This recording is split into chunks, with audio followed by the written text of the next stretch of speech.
Well, ladies and gentlemen, welcome to episode 13 of the Dan Wilkins Show. We have our second special guest in this new format and revival of this talk show that I've been running for about 2 years. And like I said, we weren't exactly going to interview the multimillionaires, the A-list athletes, but today I do have a guest with a lot of interesting stories and somebody that I've known personally for about a year now.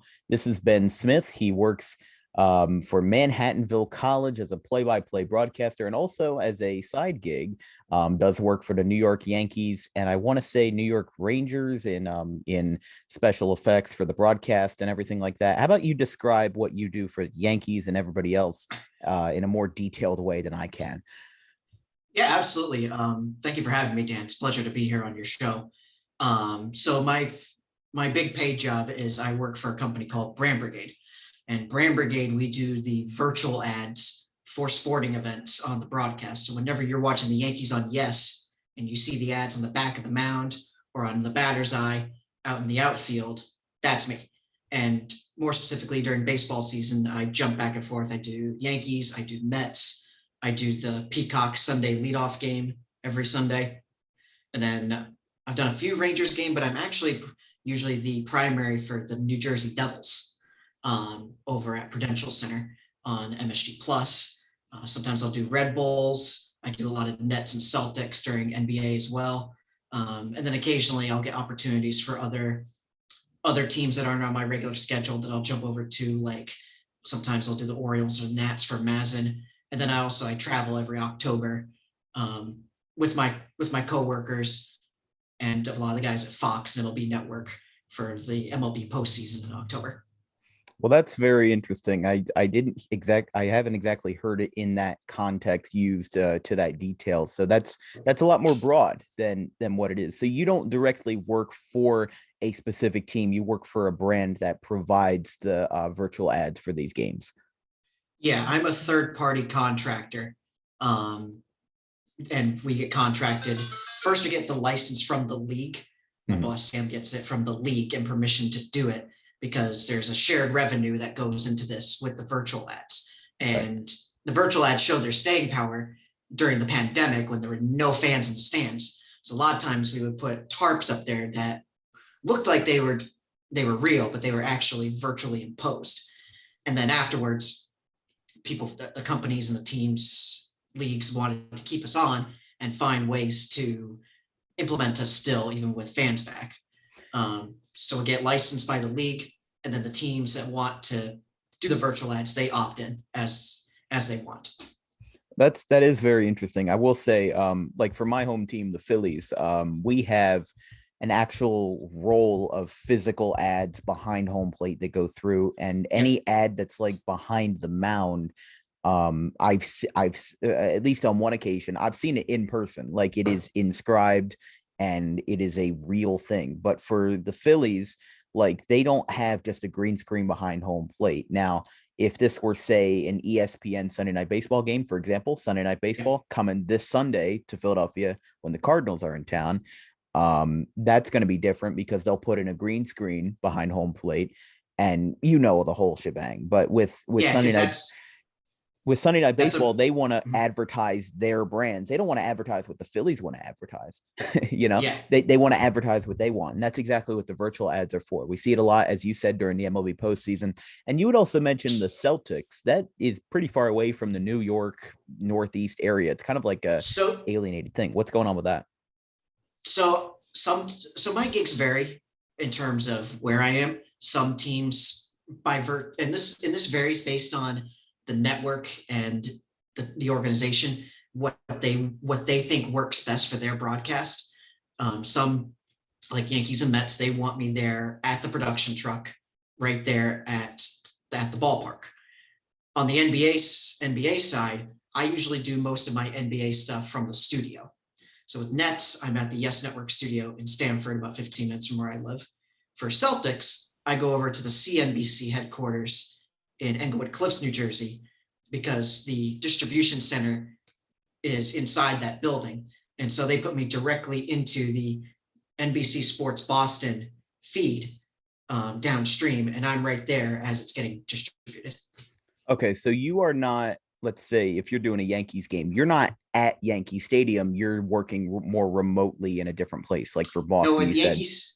With Yankees, I am at Yankee Stadium. Okay, so you are at Yankee Stadium for that, but for the other Yeah. stuff that you said, like with the Celtics, that'll bring. I'm surprised you said the CNBC headquarters because they don't usually do a lot of sports stuff except for like one-offs. Like I think there was one NASCAR race last year that had a CNBC feed when it was like really off, and it was Well, like a really off time, I think. it's not necessarily CNBC, the channel itself. Right. It's NBC's distribution center is there. All 65 NBC networks and affiliates pass through that building before Okay. they go out to your TV providers. That makes And sense. that's why they're able to do it. We're able to do it from there. Mhm. And then obviously for the Peacock game, I'm at NBC Sports in Stamford, Okay. down there, because with all the Peacock streaming stuff, you're kind of skipping the middleman there because it's just going straight to the consumer. Yeah, the streaming services that have been going on in sports and have been rising in sports as of late. I think that Peacock does a pretty good job with what they do.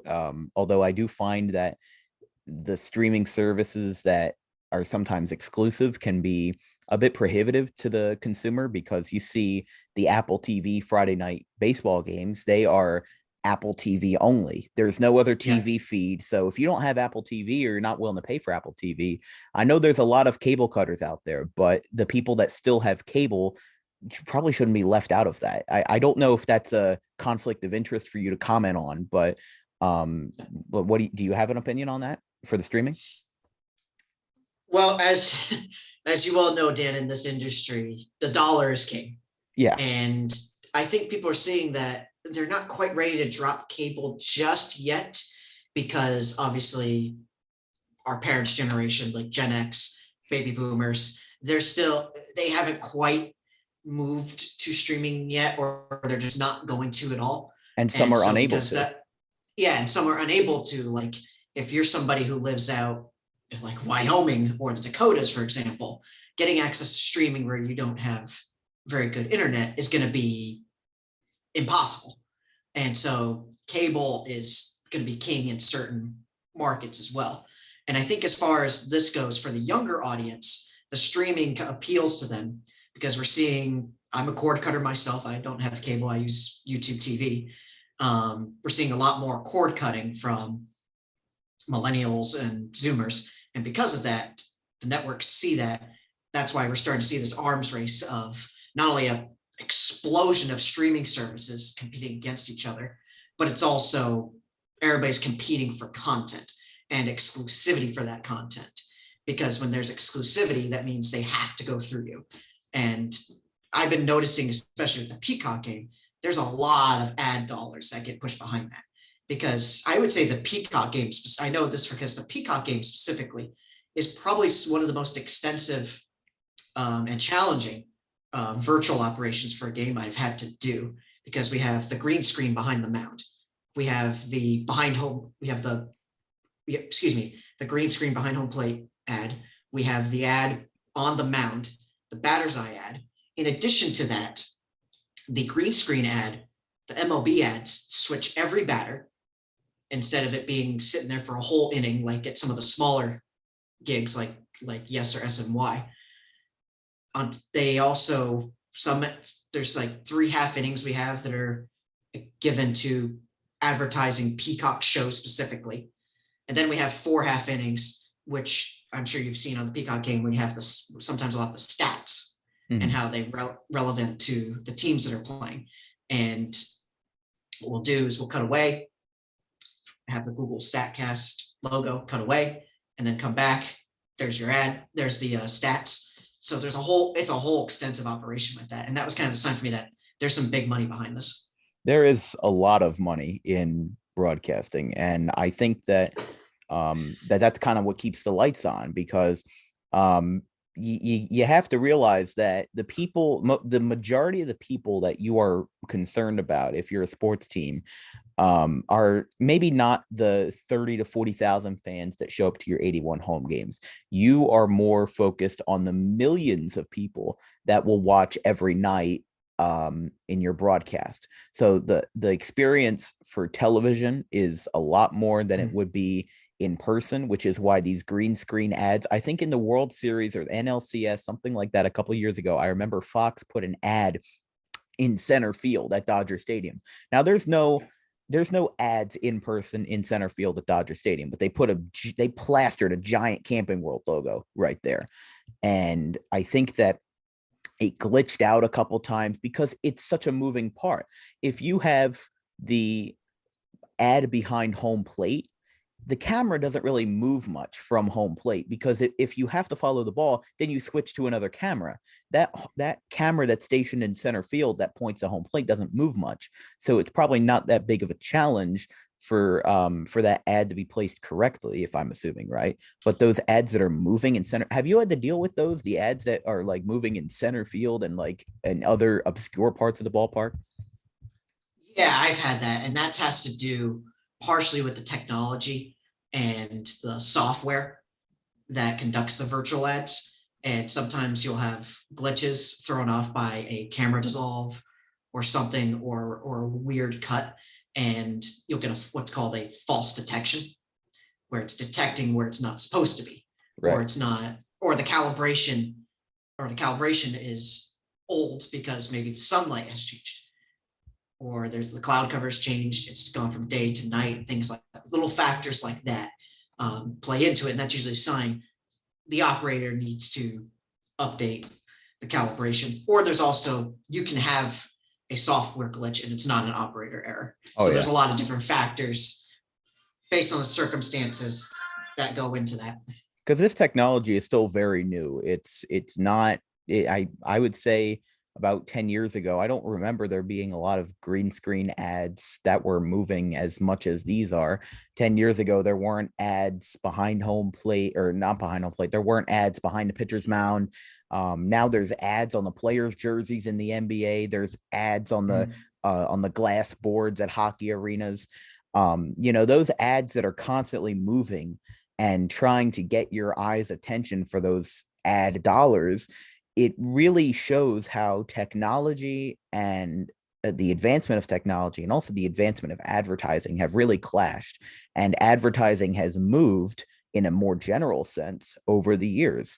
Advertising probably, 10, 15 years ago, the main way that you would advertise might be either online in like a website, or maybe even further back in print media. But print media, who buys print media anymore? All the newspapers that I'm subscribed to are online. I don't get the New York Times in the mail. I'm subscribed to the New York Times online. I don't get, and the only newspaper that I get in person with physical print is the local newspaper, the Retrospect, which only covers like a 5 mile radius in the area outside of Philadelphia. So it really only covers maybe the county, and that's about it. It's a very local paper, a very small paper, but they only print. They don't have any online content. They have some like teasers and stuff, but to get the full scope, you have to buy the actual paper for $1.50.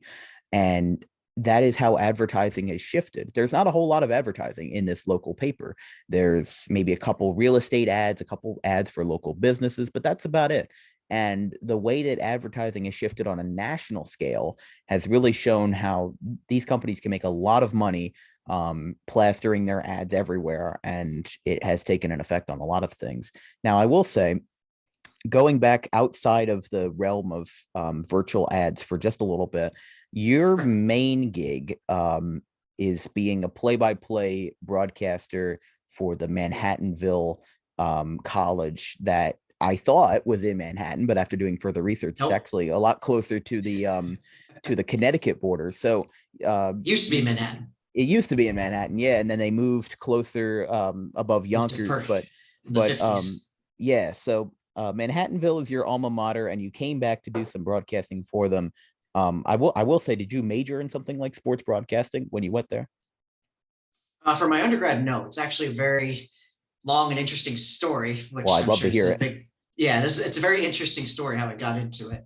Because when I sat out, and because I'm not originally from New York, I was born in Maine and then spent most of my childhood growing up in Vermont.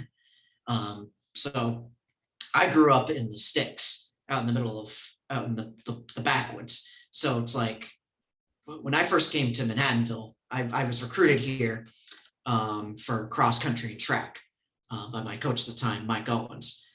He had come up. He had spent a lot of time in Vermont himself, and he had wanted, going into the 2010-2011 academic year, he wanted some New England kids, because New England kids, there's no such thing as a flat cross country course anywhere in New England. You're running up some sort of hill or mountain. So we're also used to running in very, very cold, harsh weather. So he was like, I want kids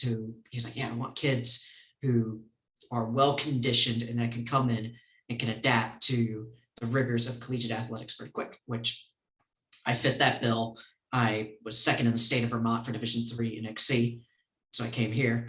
I originally was a political science and history major. So my ambitions were originally to get into government and politics. Well, the political science major, you just got to be a multimillionaire. I just joke around a lot with the poli-sci majors kind of stuff.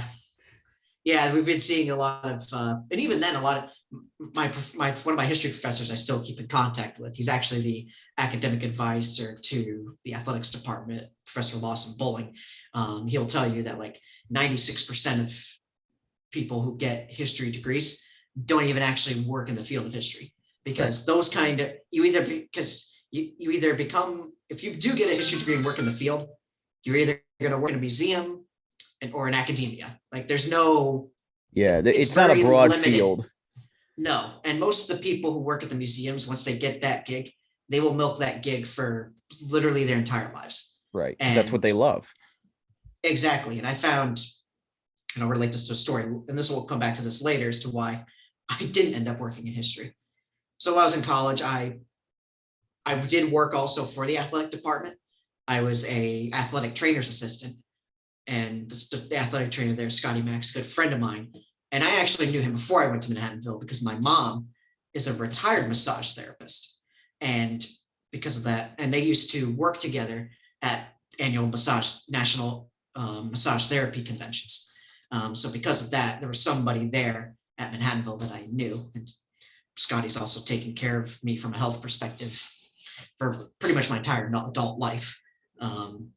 So then after I graduated, and I'm backtracking too, I was also the president of Student Athlete Advisory Committee. So I would say as an undergrad, I spent probably 75% of my day was in Kennedy Gym on campus, doing something with it, whether I was competing myself, practicing, working for the department, or in meetings, just like on initiatives that athletes wanted to lead. And I had been in student government too. So people were like really happy when they got me as SAC president, because they're like, okay, now we can start to turn SAC into an organization that can compete with student government, which we did. We were just as influential. Then I joined the Army after college and that's something I always wanted to do, because I always wanted to work in government or serve my country. My dad was Air Force. My grandfather was Navy. I had an uncle in the Army, another uncle in the Air Force, and goes further back, great grandparents in World War II, you name it. And I was a geospatial intelligence analyst. So geospatial intelligence analyst analyzes satellite images, drone feeds, and other advanced motion tracking technology to find the bad guys, terrain, you name it, to disseminating relevant intelligence from that, building products for it, and then passing it on to command to do whatever it is they want to do with it. I didn't really enjoy the Army, because since I have a very analytical mind, I tend to ask why a lot. And anybody who's been in the military will tell you, you'd never ask why, because it comes across as questioning their orders. Yeah. Admittedly, I never took orders very well. I loved giving them, but I didn't take them very well. Right. But it wasn't always asking why, like I was questioning the validity of orders. It was just, I wanted to know how things fit in the bigger picture. I love knowing how dots connect, how things work. What's the process? How does everything I'm doing fit in the bigger picture? And people would still get angry at me even when I would explain that to them. And then I don't know if in hindsight this could have been looked at as a blessing or a curse, but I got medically discharged because I suffered a really bad back injury when I was in the Army, twice actually. First time was in Intel school. I injured my back in combatives class and blew out 2 discs. Ooh. And then I didn't know it at the time yet, because when you're in a training and when the training and doctrine command for the Army, their mentality is just get them out the door as quickly as possible and to their unit. Right. And let them. They're not exactly there for extensive, in-depth care. Exactly. And they sent me to a trainer, did some movement stuff, some treatments, which seemed to help in the short term. But I didn't realize is those discs had the stability of my back was compromised. So a year later, I was weightlifting and I went doing clean and jerks. And when I came down to squat down, my back buckled in an unnatural way, and I fell and I backwards. Yeah, like I bent mid back, and that pretty much did it. And then I lingered for about 2 more years. That was in 2016 that last injury happened. And then I lingered until about late 2017. And I was full. My contract was originally supposed to end in 2019 with the Army. But I got it in 2018 because my Sergeant McPherson, saw how bad my health was declining. And he was like, Smith, I can't let you keep doing this to yourself. So I'm sending you for a fit for duty physical, which obviously I failed. And then they had me out the door 4 months later. My last day of work was April 12th, 2018 with the Army. Now, do you think that the medical discharge, you said that that was a blessing and the curse, and you said that you didn't really enjoy your time in the Army because you didn't enjoy following orders. Now, I will say, like for myself, my family does have a pretty long military history. Both of my grandfathers are vets. My grandfather on my mother's side served in the Navy, and in fact, his best friend in the Navy, Danny Lee, is who I am named after. Except my middle name is not Lee; it's named after my father. But Danny Lee was his best friend in the Navy, and we even think that my grandfather's life was saved because he injured his knee. He blew out his knee tripping over something in the Navy. And keep in mind, this was just before Vietnam. He was serving in Korea at the time. And this was just before Vietnam got off the ground. And if he didn't hurt his knee, he probably would have gone to serve in Vietnam. And you know what happened from there. And it either would have saved his life or saved his livelihood. And eventually married my grandmother in 69 or not 69, 65. And the rest is history. So for my grandfather on my dad's side, he also served in Korea. I want to say in the Army. His military history is pretty vague. He hasn't described it to me a whole lot, but I had no idea that you had served in the Army. And I think that also goes to show that when people think of the military, people think that you're fighting on the ground in like Afghanistan and stuff, but you had never left the US for the Army, right? No. You had stayed back at home. What base were you out of? Or did you work at a base at all? I was at Fort Drum, New York. Okay. And funny how everything seems to come back to New York for me. Like as soon as I left New York to join the Army, they sent me right back. They sent you right back. That's upstate New York, right? It's like a whole bunch of empty land. You're about 30 minutes from Canada. That's how far north it is. Okay, so closer to Buffalo. Right up. No, not Buffalo. We're up by the end of Lake Ontario and the beginning of St. Lawrence River. That's way up there. Up in that corner. Yeah, we're way up there. Way up there. That's closer to Quebec. Yeah, and we get hit, and we were always getting hit by lake effect snow up there. The winters were long, but I didn't mind that because having grown up in Vermont, I'm used to long winters. Yes. And driving was not a problem, though it was funny watching some of my fellow soldiers who are from the deep south who had never seen a day of snow in their life trying to drive around and just seeing them, because some of them thought, oh, I'm going to get my big suited up truck up here. And yeah, that's not how it works. I recall one incident, I'm driving down, I forget the name of the main drag-on drum that goes around the outside of the units. I was heading down towards the gate. I was going to go see a movie out in Watertown. And this guy in a Ford F-350 with Florida plates just comes flying by me. Ford F-350 is like one of those Sprinter vans, right? That's like the big the big truck with 4 wheels in the back. Oh, okay. Yeah, I know what Yeah, you're talking about because my that's the grandpa super. is a It's the Ford Super Duty. F-150. Yeah, the 350 is Yeah. like the Super Duty, Yeah, it's 150, and 250, and it 350, is and and so he forth. disappears into the snow because of how bad the snow squall was. But it was Right. it was carving a wake into the snow. How fast he was going, and I'm going under the speed limit. All of a sudden, just faintly in the distance, I see this explosion of snow. He had gone Wow. off the road into the snowbank, and I went and helped him out of his truck before the MPs arrived. And Was he okay? he was okay. His Okay. pride was the truck was undamaged, thankfully, from because of how how thick those things are. But Yeah, it was probably it was powdered snow. the snow probably stopped his momentum. So it didn't Yeah, but exactly crunch up the truck as if he would have hit a brick wall, but it just hit the snow.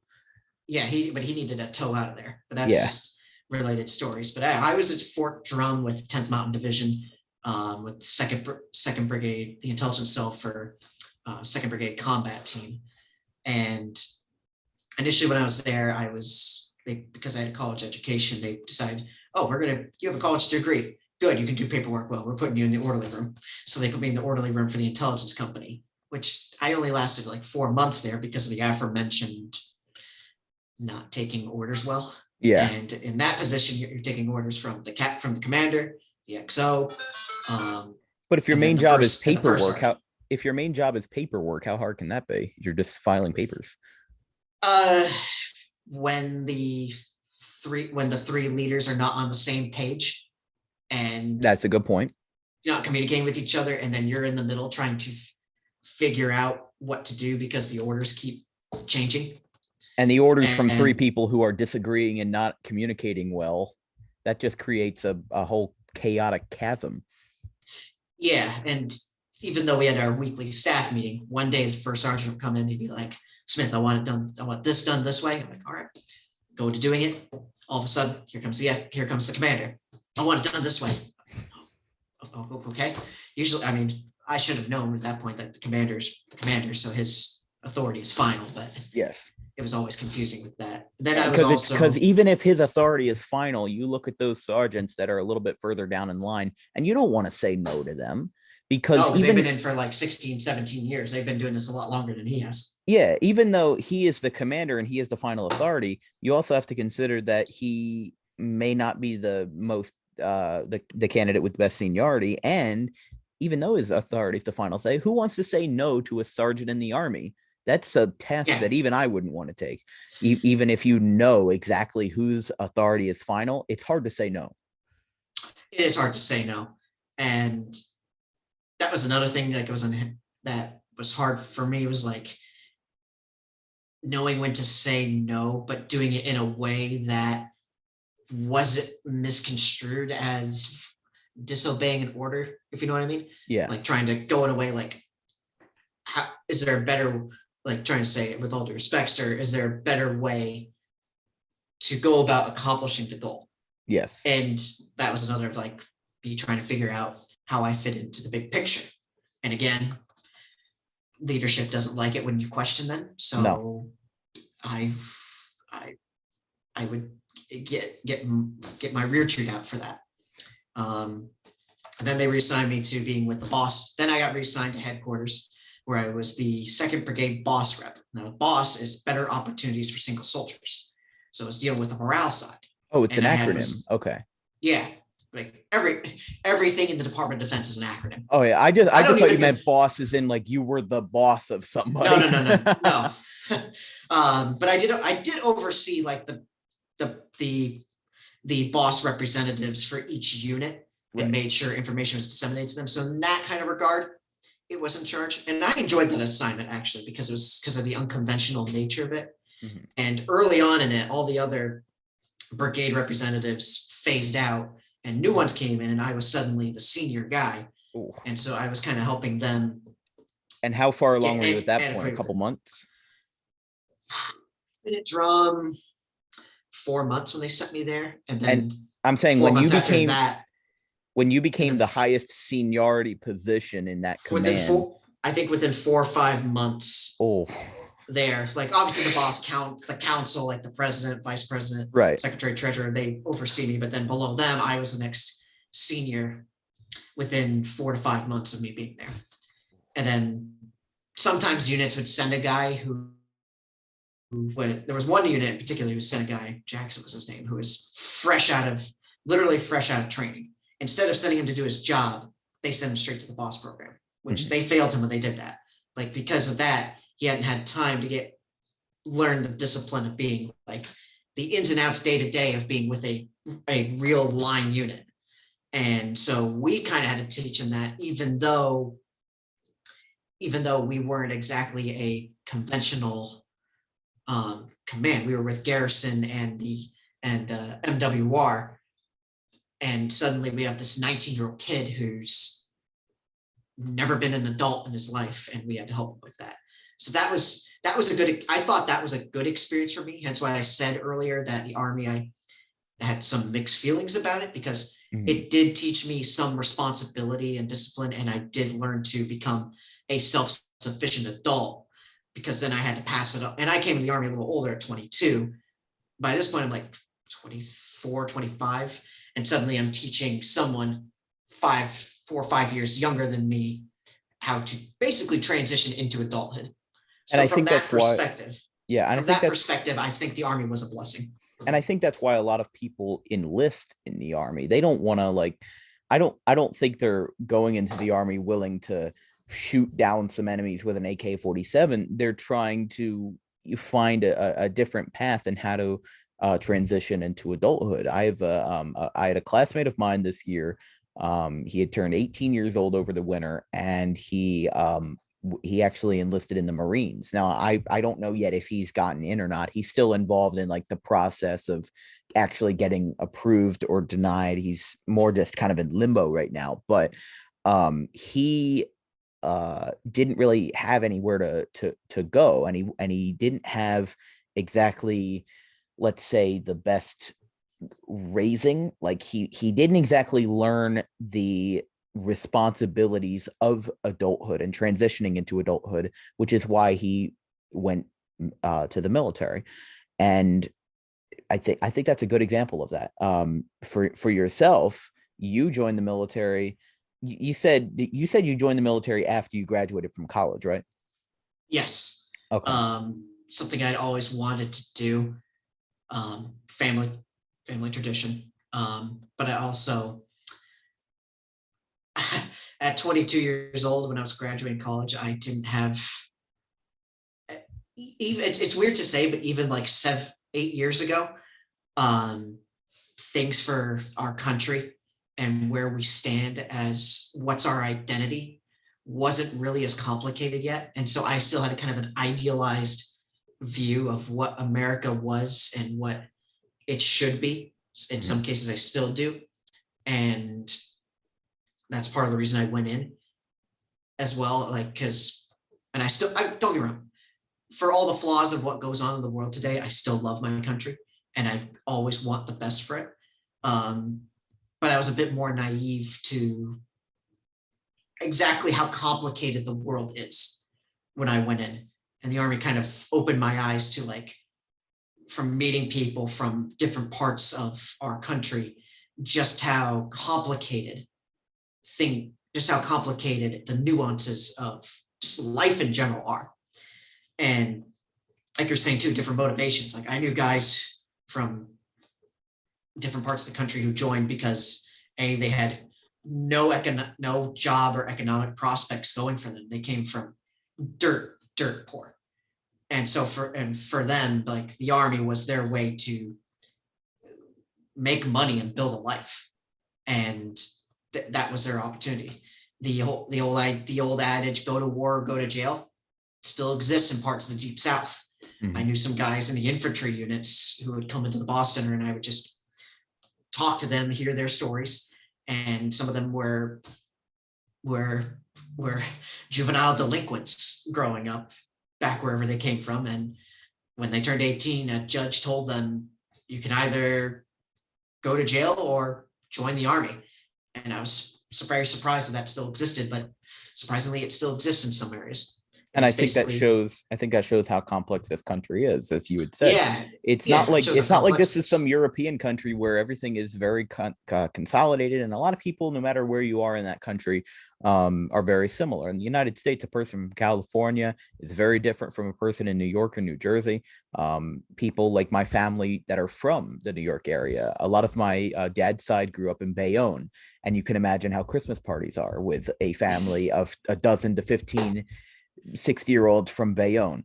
Um, Yeah. you could Um, just imagine, knowing where you've been, and those kind of regional delicacies and those regional, I would say, original parts of American life are what make this place so special. I have never been west of Chicago, although I do plan to. In let's see, today's July 1st, so in 30 days I leave for a 2-week trip to California, and that will be my first time ever visiting the West Coast. And I imagine there will be a lot of people there that that talk very differently, that have much different ideologies and much different complexities in their society and their culture than what I have and what I have to go through. Even though just go in, we live in the same country. oh, just go into the voice chat of the Left Turn Lounge on a race day. You'll be hearing guys from, you're probably, I'm not going to use names because I don't want to insult anybody, but I don't even you'll see remember any some of those guys from the names. stick. You'll know who I'm talking about, but Yeah. you'll hear some guys from the sticks of the Deep South who Mhm. sound like Boomhauer from King of the Hill, and you're sitting there like, what the hell did you say? And I don't mean any offense when I say that, but sometimes it's like if you're not used, like the different regional dialects of Right. even American English, if you're not used to it, it can throw you for a loop. And um and that's how it I've was to been, interview Ward Burton. I interviewed him 2 years ago. oh my god. I felt like I needed a translator for the same language.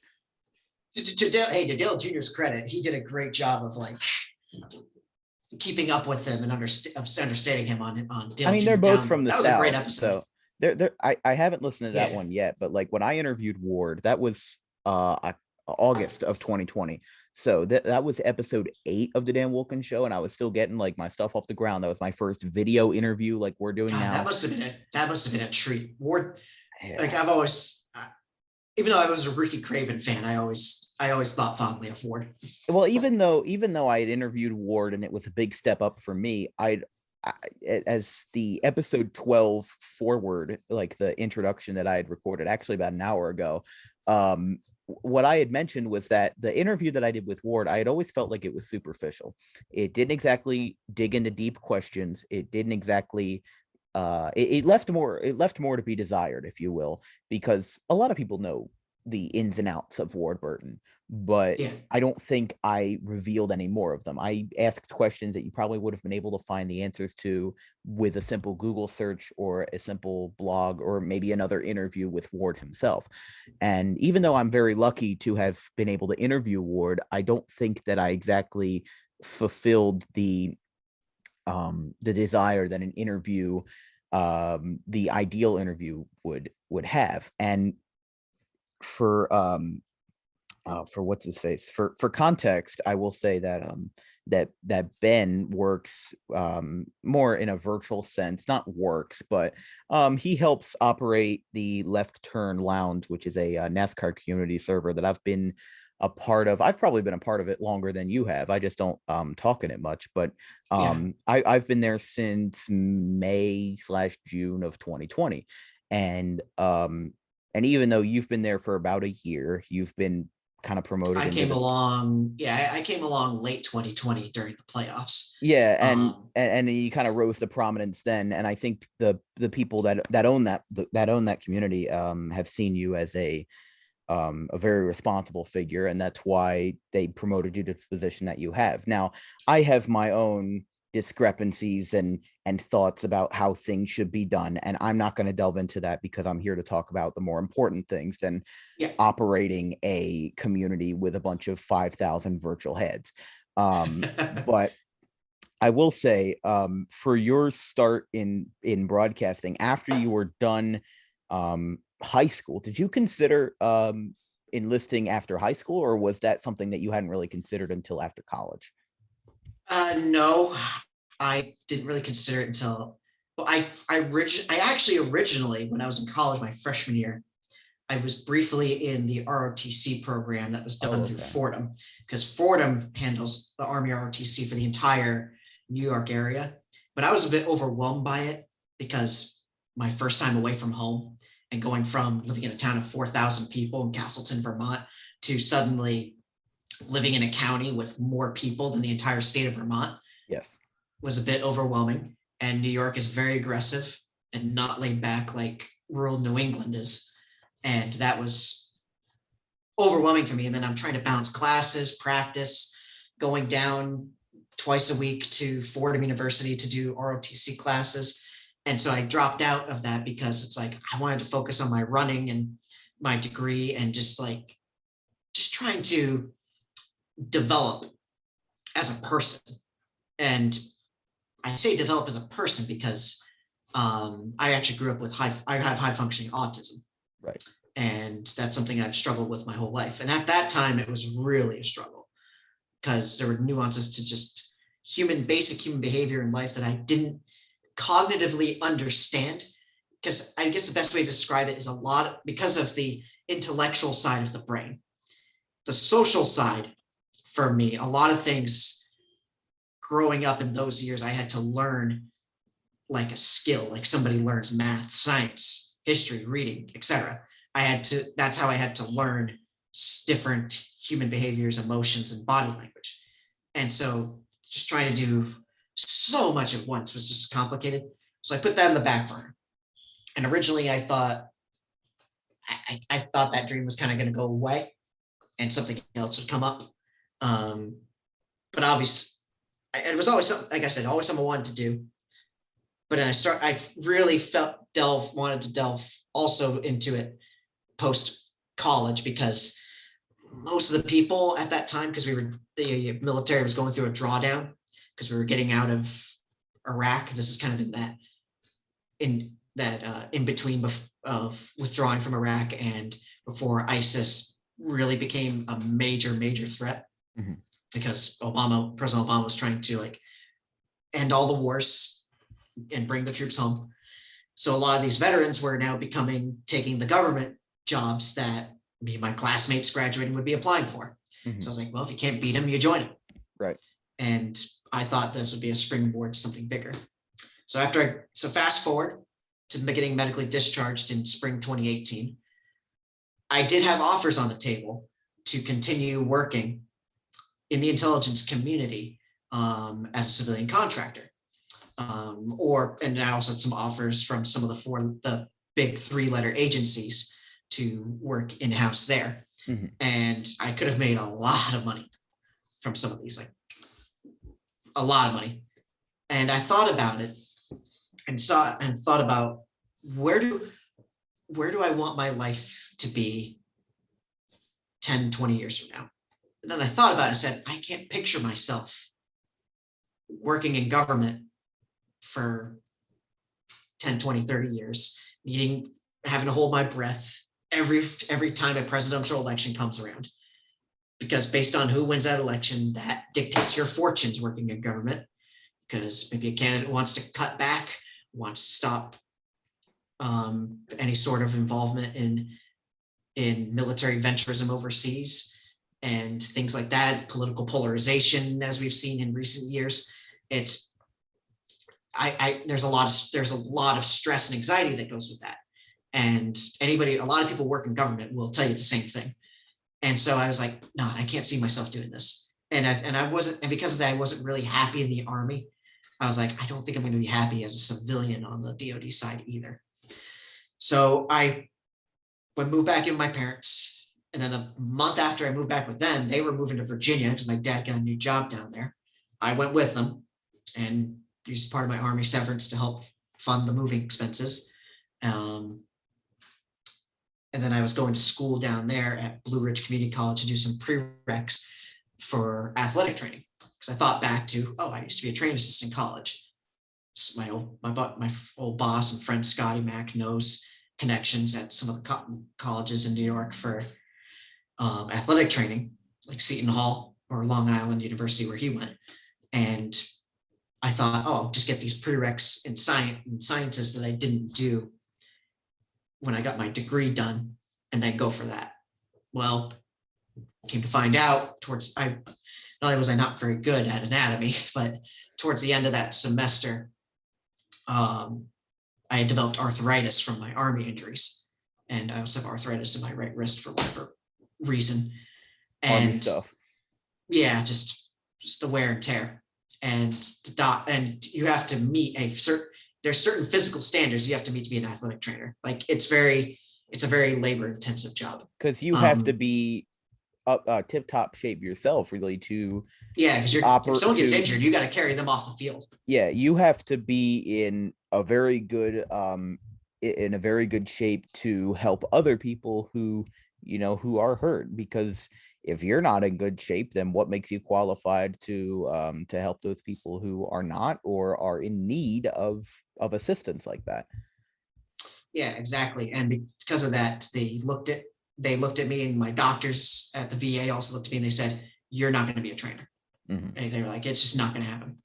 And so I failed at that, but I wasn't like deterred by it. So then I tried to take the LSATs, thinking, oh, I got a political science degree, maybe I'll go to law school. Didn't do well in the LSATs, never been a good test taker, like most of my cohorts in the autistic community. And then I looked at some of the different museums and gigs all over the country to see if there's any openings, and even tried to network with my old internship boss at the Rye Historical Society, Sherry Jordan. They're coming for you. Yeah, I just heard that outside. They didn't have any openings, and they didn't know anybody else in local museums around New York who had present openings at that time. And so I just kept throwing darts at a board, seeing what was going to stick. And finally, I think we're around 2019 now, spring 2019, I had gone back to Manhattanville for different alumni events. I had also applied there to be the cross country and track coach back in 2018. As the week I was leaving the Army, I interviewed for that and I didn't get it. So I was still in touch with the school and would go back for visits on occasion. And a friend of mine, Robbie Lynch, who was now a GA, he had been an undergrad around the same time I had been. And he was a grad assistant as running marketing and promotions for the athletic department under the new athletic director, Ed Manetta, who I'd gotten to know as well. And Robbie, along with Scotty, reached out to me. And then also Rob Gilmore, who was the financial aid director and veterans affairs director at Manhattanville at the time. And I had kept in contact with the three of them for a long time. And they reached out to me like, as I told them about how I was struggling to figure out my next career. And they said, hey, you should come back to Manhattanville. This place has always been home to you. You should why don't you take the sports business management master's program? You've always understood sports well. You always understood the nuances of business. That was the way you always approached things when you were in student government and in student athlete advisory committee. Come back. And I thought about it. And I originally said I would never go back when I finished my 4-year degree. I think a lot of people say that when they graduate college. A lot of people say that. But Manhattanville has a charm to it. It's a small liberal arts school in the middle of Purchase, New York. Beautiful campus. A castle on campus that used to belong to former vice presidential candidate Whitlaw Reid. And and also the people there. I mean, yeah, it's a liberal arts school, and I always felt protected there, welcomed, and I experienced a lot of growth there. Like the fact that people now can look at me and say, hey, I wouldn't know you have high functioning autism unless you said something, unless you told us. I credit to Manhattanville and also the friends I made there who am teammates in cross country and track and all the other athletic teams who just kind of embraced me and uplifted me and helped me become what I am in terms of being a person who can function within normal society. And so I thought about it, and I went and sat down with Dave Toromio, the director of sports business management, and who I'd met 5 years ago when I was graduating. He had actually tried to recruit me to take that master's program when I was leaving to go join the Army. I was like, I didn't think he'd remember me. And as soon as I walked in the door, he looks up and he goes, hey, Ben, it's been a long time. Good to see you. I was like, what? just that nature of like remembering somebody, even though you haven't seen them very much. And that started off a whole great friendship I've developed with Dave too. And I sat down, he gave the pitch to me. He and Scotty helped arranged with Edmonetta, the athletic director at the time, and also the assistant AD, Julene, she's now the athletic director of Manhattanville. I had known her going back to my undergrad time, and they put me in under Robbie, my friend, as his marketing promotions assistant, as basically an intern there. Because of the GI Bill, I didn't need the standard grad assistant funding that most people did, because my housing allowance for the GI Bill was 5 times what the college gives grad assistants. Right. And so that was the start of it. And I just threw myself at the sports business management program, figuring, and I was hooked on it instantly. And I was like, just trying to absorb anything I could. I didn't pigeonhole myself into one specific niche, just trying to learn as much as I could and just enjoying it and seeing where the journey took me. It was kind of nice that, like, unlike back in college when in the Army, instead of worrying where my life was going to be 10, 20 years from now, I was just focused on the moment. Right. And just enjoying the moment and seeing where it went. Broadcasting comes in at this point too. That's where I was going to ask at one point on my agenda. I was going to ask where the whole I know this is a long-winded story to the Manhattanville for college. So tell me where that kicked off. So that kicked off because while I was a marketing promotions assistant, we had a bunch of new hires we were doing at that time. We were hiring a new men's basketball coach, a new men's soccer coach, and a new intramurals and recreation coordinator. And during that interim, I was also the acting interim coordinator in between the old one leaving and the new one coming in. And they asked me, they were like, hey, Ben, would you be willing to be the tour guide? You know this campus better than almost anybody. Would you be willing to, and you love the place and can sell anybody on it. Would you be willing to be the tour guide for all the candidates? Like, yeah, sure. I'd be delighted to do it. Gets me out of the office because I don't sit still very well, and gives me, and I get to meet people. I love meeting people and talking to them. And I gave them for a tour, and everybody kept saying to Ed, and also our sports information director at the time, Alex Falk, kept saying to them, hey, Ben is a fantastic tour guide. Like, that was the highlight of like this whole process. And they were like, they became perked up by that, because I would start out my tour going to the academic building, the dorms, the castle, and then I would end it on athletics. You always save the good stuff for the end of the tour, the grand finale. So by the time I bring them back to the athletics facilities, I was noticing with the later candidates, Ed and Alex were kind of coming out of the office and eavesdropping on my tours. And I didn't think anything of it at the time. And then once we had finished hiring Chris Alisi as basketball coach and Paul Templeton as men's soccer coach, they called, I get summoned to the office. And I'm like, oh, I wonder what this is about. At first, I don't know why I thought this. At first, I thought I was in trouble for something, or I had made an error on some marketing proposal I had written, because we were building up for our annual golf outing at the time. But instead, they looked at me. I think that's an impulsive thought, though, where like you get summoned to an office. I don't think a lot of people think that good things are going to happen when they get called into the office. Well, and also every time I was summoned to the office in the Army, it was never a good thing. Yeah. Like if people left me alone, it was a good thing. So I guess that's why my mind immediately jumped to that conclusion. And I walked in, and Ed and Alex looked at me like, hey, Ben, we were listening to your tours, and you're a fantastic storyteller. And everybody and all the candidates loved you. And they're like, we have an idea. How would you like to go into the booth and do a public address from us? And if you do good at that, transition to doing some commentary for us. And we'll put you with our primary play-by-play, Tim Moore. And I was like, sure, I'd be delighted. I'll give it a shot. So I went up, season opener for field hockey, was doubleheader, field hockey and men's soccer. And they gave me the scripts, and they were going to originally pair me with another student who had done it before, and to like slowly transition to me. And Alex was like, all right, about an hour before game, he's like, all right, read through the script and give it and show me what you got. And I changed it like in my game show host type voice. And I was like, and your Manhattanville Valiants, and going through everything. And as soon as I put it down, him and his assistants, Ben and Nicole, are just kind of glaring at me. And Alex goes, okay, skip everything we were playing before. You get the PA for the whole day. And the rest is history. What was this? These were field hockey firsts for the first game that day, and then I did men's soccer afterwards. Okay. So I did two games on my first day doing PA. Now I'm going to stop you right there for a second. You said sure. You said Tim Moore? Yeah. Because I feel like I recognize that name, unless it's a completely different fellow. Is he like a heavy set guy, red hair, kind of a beard? Is he a Ward Burton guy? Did he like NASCAR at all? Yeah, he liked NASCAR. I don't know if we even talked about NASCAR.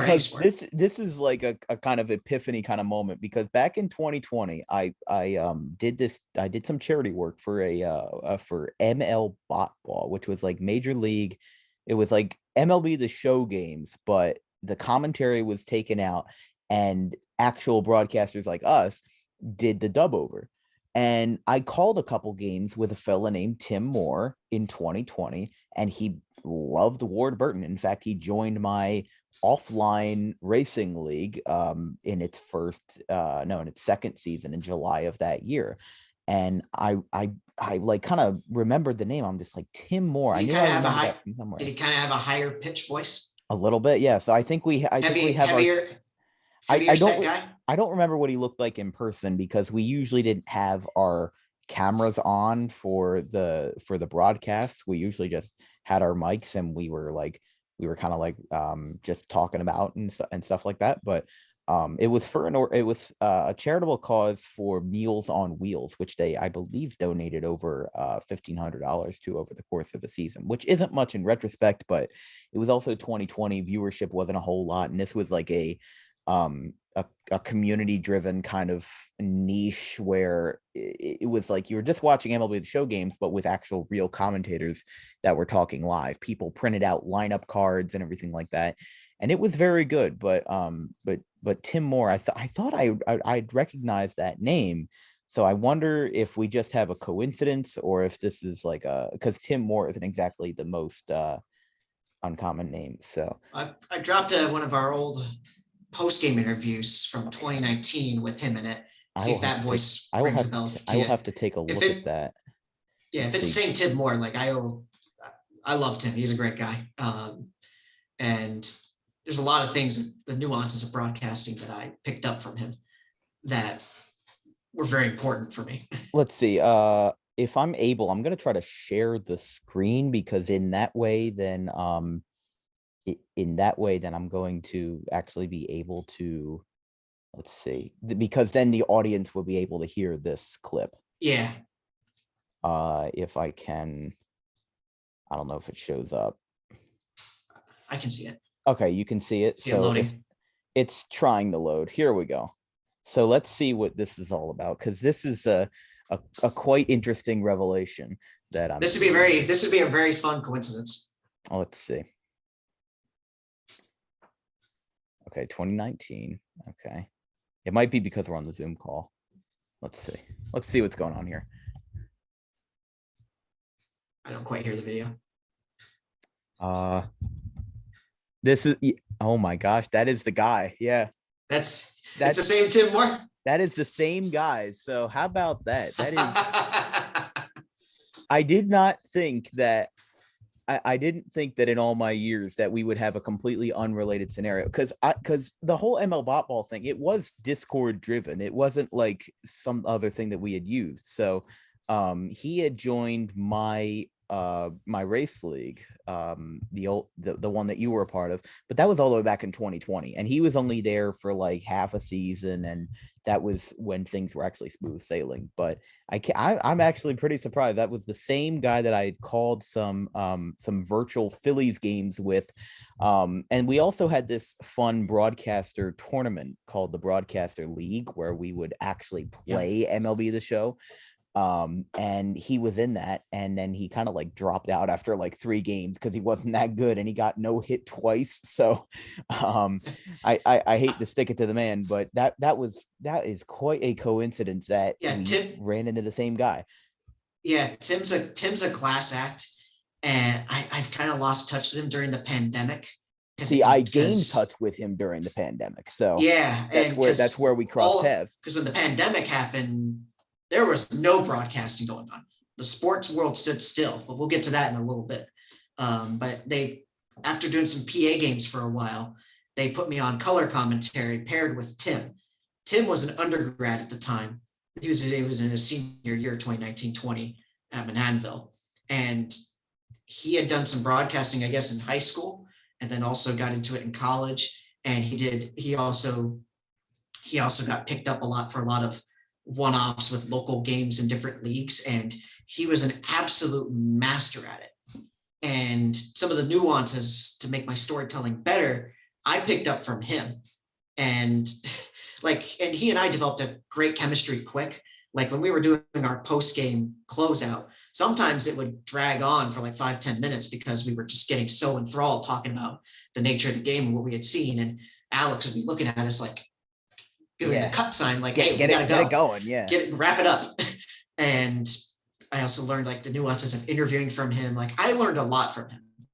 And I'm very grateful for those moments too, because I think Tim's an even better broadcaster than I am. And he was the original, and I look back at him as like, he was the original voice of the Valiants. And so I was paired with him, good chemistry. And I always listen to him and to Alex as like making sure that I was a good color commentator with like analysis. And then also like when something exciting happened, doing my best, even if I got too excited, not like to get, go over his play-by-play, make sure he could call the play first, and then I could get my fun reaction. I think that was the issue with myself doing the virtual commentary back in 2020, is that you couldn't see the other person at the end of the line. Yeah. So people were talking over each other constantly. They were struggling to have good chemistry, because it's best when you have a booth where the 2 people or 3 people involved can see each other, are with each other in that space, and they know the vibe of the room. I remember that I had called just last week for our friend for Echoes League for offline NASCAR racing. I'd called the Las Vegas. I will be on the call for the 2 races this weekend. Actually, I'll have to tune in when I get a chance. But busy schedule now that I'm taking this talk show and moving up with it. But regardless, when I called it at Las Vegas, a lot of people were talking over each other constantly, and I don't think that's the fault of the commentators. I think that's just how it is. When you're not in person with them, and also when you're at a virtual racetrack that doesn't exist, it's hard to make that work, especially considering how I did it for my league for like 2 years. It's difficult to do, but that's why I always love when the commentators can interact with each other in person. They can interact, they can have conversations, because really commentating is a conversation. You're conversing with the audience and yourself, and with the TV, and a lot of times with your color commentator as well. And I think that's what makes it so great, is that it's true. It all depends on the style too. Yeah, it's truly an art form. Like you can teach somebody the nuances of it. Obviously, not everybody can do it. You kind of need the personality for it, because obviously if you're with somebody who's a real introvert, right, they're probably going to be difficult to make a good commentator, because then you're going to have to try, you're basically fighting the whole broadcast to like pull something out of them. Yeah. I tend to like people who tend to be a little more overactive, because even if they talk over somebody on occasion accidentally, you can teach them the cues of like in a conversation when it's good, when a play-by-play finishes his point, and then you transition to the color guy, or you can ask them a direct question. And so I think it's cues like that pick up on it. But I've seen with some of these guys who do the virtual broadcast and don't necessarily see each other, if they can pick up on those cues, it actually might make them a better broadcast in the long run, because they've learned to pick up on the vocal cues beforehand before they get into the person-to-person stuff. And even though I learned in person from Tim and bouncing off him, it was always a two-way conversation. He was always like, Tim hated calling a game just solo by himself. He loved having that color guy. And having called most of my games this past year solo, I can tell you it's much, much better when you have the color guy, because the play-by-play doesn't always have the time to be the color guy. He's analyzing what's going on, or he has stats in front of him pertinent to the game. So that's why it makes it more fun too, as well. And with Tim, it was always fun. Always fun. I kind of felt lost touch with him after the pandemic happened. He graduated, but I really hope wherever he is, whatever games he's calling, I hope he has some good gigs down the road. Like, Tim's going to go far. He is a great commentator. Good. We had swapped color and play-by-play roles a lot in our time with ML Bot Ball. And I definitely agree with what you were saying, is that he had a lot of talent, or has a lot of talent. And it seems to have carried over as to where you last interacted with him and I first interacted with more. Yeah. I will say, for broadcasting, what sports do you currently cover at Manhattanville? I pretty much do anything that shows up on Valiant Vision, which is our web That's like streaming. your TV network kind of thing? Yeah, it's our web stream. Yeah. And you can find it on govaliants.com/Valiant Vision. So it's pretty much, I think it's 14 or 15 sports. Holy the only ones cow. I don't call are cross country and track, because we don't have any home meets. Even though, having been a runner and alumni of that team myself, I would love to call a track meet. I was actually recommended into doing one of the track meets for my high school, but if you know motorsports terminology, you can call a track. Yeah, it's human NASCAR is what I like to call it. Yeah, because you're going around in circles. The high school track and all the high school tracks, they're the same length as the paved Bowman Gray Stadium, the Madhouse in Winston-Salem. It's a quarter-mile track that goes around with no banking, and instead of a bunch of humans with skinny legs that can go fast on it, you got a bunch of banging stock cars and these late models or whatever they put out on that track. Whatever you put out on there, it's bound to be a show. I didn't even realize until I had measured the track, like in Google Maps. I'm like, I wonder how big this track is, and then I realized it's quarter mile. I guess that's a standardized size, and that served as the inspiration for the LA Coliseum race we saw earlier this year. Yeah, which had its own unique shape. But like for out of the 15 sports. Boy, that's a lot of sports. Now, is that like men's basketball, women's? Are you like grouping them as separate sports? Yeah, I'll give you the master list: men's and women's basketball, men's and women's hockey. Okay. Men's and women's soccer. Ice hockey or field? Okay. Ice hockey and field and women's field hockey and women's field hockey too. Okay. I guess it is upstate New York. It makes sense. Yeah, and then I said men's and women's soccer, baseball, softball, men's and women's lax. Women's volleyball, and this past year for the first time, women's rugby. Rugby. Okay. They just added women's rugby at Manhattan. No men's rugby yet? There's no men's rugby in the NCAA. Oh, okay. I thought it would have been some sort of Title IX thing, but that's why it's only women's rugby, because it's a Title IX, because it gives the school some leeway in terms of getting a big women's roster sometimes to offset their football roster. Okay. That makes sense. That's why. Yeah. Gotcha. Even though men's rugby is getting immense popularity, like it's as far as like some of the fastest growing sports in the United States, like men's rugby sevens is like really gaining some traction right now. I mean, it was already popular overseas in like Australia and Europe, but the games are done in under 2 hours. That's why. Rob Manfred is watching eagerly for those sub 2 hour games. Yeah, women's rugby, that was a learning curve with that. And I got a story with that, because that was kind of the first time I learned like a sport I had no like major familiarity with. And then on short-term notice, I called the game for. So I was calling games with Tim. And the first time I did play-by-play, it was a volleyball game. And I understood volleyball pretty good. I was good friends with the coach at the time, Amanda Allian. I knew her when I was an undergrad. Tim was supposed to be play-by-play, and I was supposed to be color. We were kind of wondering where Tim was. Tim usually would show up within an hour and a half, 2 hours before a game if he didn't have any class, so that he and I could have a little production meeting and go over things, and also talk to whoever was the student on camera to make sure they knew what they were doing correctly. And all of a sudden, half hour before the game, Alex comes over to the broadcast table and he goes, "Hey, Ben, just got some news for you. Tim is sick with the flu. So it looks like you're going to be making your play-by-play debut. And you're going to be doing the post-game interview." And I'd already done the post-game interview a couple times before, because Tim uses a teaching moment where I was on color with him for the previous week's volleyball game.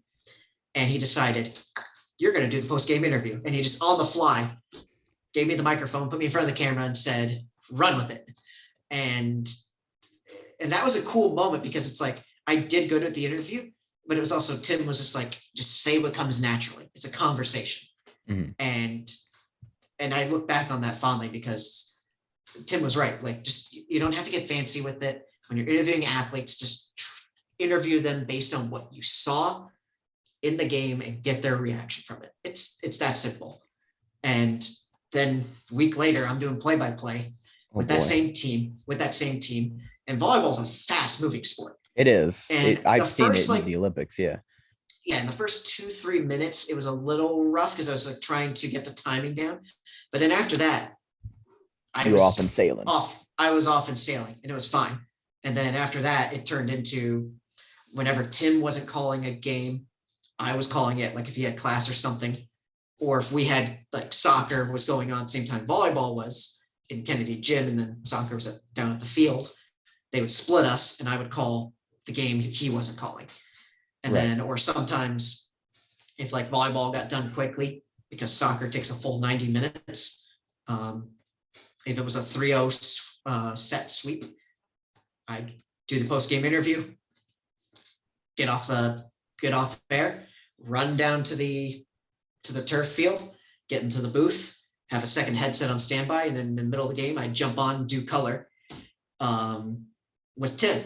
And doing that was good too, because it got me used to doing the commentary on the fly. And I loved doing that, like finishing one game and then jumping down with Tim and just jumping right on headset. And he would time it well and cue me in, so that it wasn't like so jarring to the audience at home. Fast forward, we get through the winter sports. I was primary for hockey. He was primary for basketball. I jump on color with him at basketball if it was just basketball, and vice versa. And someone is streaming. Who is spamming in one of the? Someone's spamming a bunch of free giveaways in one of the other Discord channels. Oh, great. Yeah, one of maybe my phone. Got to put on your serious hat. Yeah, someone's running some scams and clicking everyone in Decon's server. Someone might want to tell them about that. Oh, so not in the place that I'm in. Okay, because I didn't see anything. This is a random invite I got from one of the guys in Echo server. Well, anyways, how about that? Anyways, I was we get through that, and then we're coming into March of 2020. Okay. Infamous time. Nothing ominous there. Nothing ominous there. Tim and I we call a couple baseball games. The field wasn't ready because it was still coming out of winter. So we did it was a couple games where Manhattanville played John Jay over at Fordham. And I love baseball. Baseball, probably my favorite to call, having grown up around it, sitting on my grandfather's lap, watching the Red Sox game growing up, just like baseball. That was like and Tim is a huge baseball fanatic too. Right. So it's like he and I were like, this was the spring sports was like, we were looking forward to baseball. We did 2 games there. This was like March 8th, 9th. COVID started to happen in the background. we didn't really think much of it. We thought, Rudy Gobert touched some microphones. You know, yeah, it was just like what's it called? The Ebola scare, like eight years ago, 2014. I think people were like, oh yeah, there's this thing going around. Nobody really knew what it was, but I think until maybe a week after the date that you had mentioned, March 8th or 9th, is when things really got serious. yeah, and that's when around things got serious. And then I called March 12th, the day things were going to start, March 11th, day before sports stood still. I called a women's lacrosse game alone, and because Tim was off that day, and I didn't think much of it. And then after the game, there was a staff meeting at athletics, and we got told by Julene, taking over as AD by this point, that Skyline Conference was suspending sports, which I never thought would happen. And then later that day, I was with Dave Toromio and one of my professors, Mark Jeffers, on their radio show, The Clubhouse. And because they recorded from the Grand Prix New York go-kart track in Mount Kisco. And we called the show, and I was a guest on there. And then we go over to watch the basketball game going on at that time on the TV. Halftime of an NBA game, it gets called. Adam Silver releases a statement saying, we are indefinitely suspending NBA games. And that was kind of the beginning of it. Yeah, I think that's when things kind of set in, because you can suspend sports in a D3 conference, but when it's one of the biggest sports in North America, that's when it really hits you like, oh crap, something's about to go down. Literally over the course of the night, you saw MLB, NHL, NASCAR. Everybody was just WWE. Everybody was indefinitely suspending events. And and then finally the last domino to fall, the Big East tournament was called at halftime of one of the games at 11:30 in the morning, and that was it. Mm-hmm. And that was it. Sports had officially stood still, and I didn't have any more. And then I was doing marketing stuff at the college for the athletic department, trying to get sponsors. Suddenly, because the markets were tanking as well, and people were being forced to close because Governor Cuomo mandated it. Some guys we were negotiating with would have been really cool sponsor partners.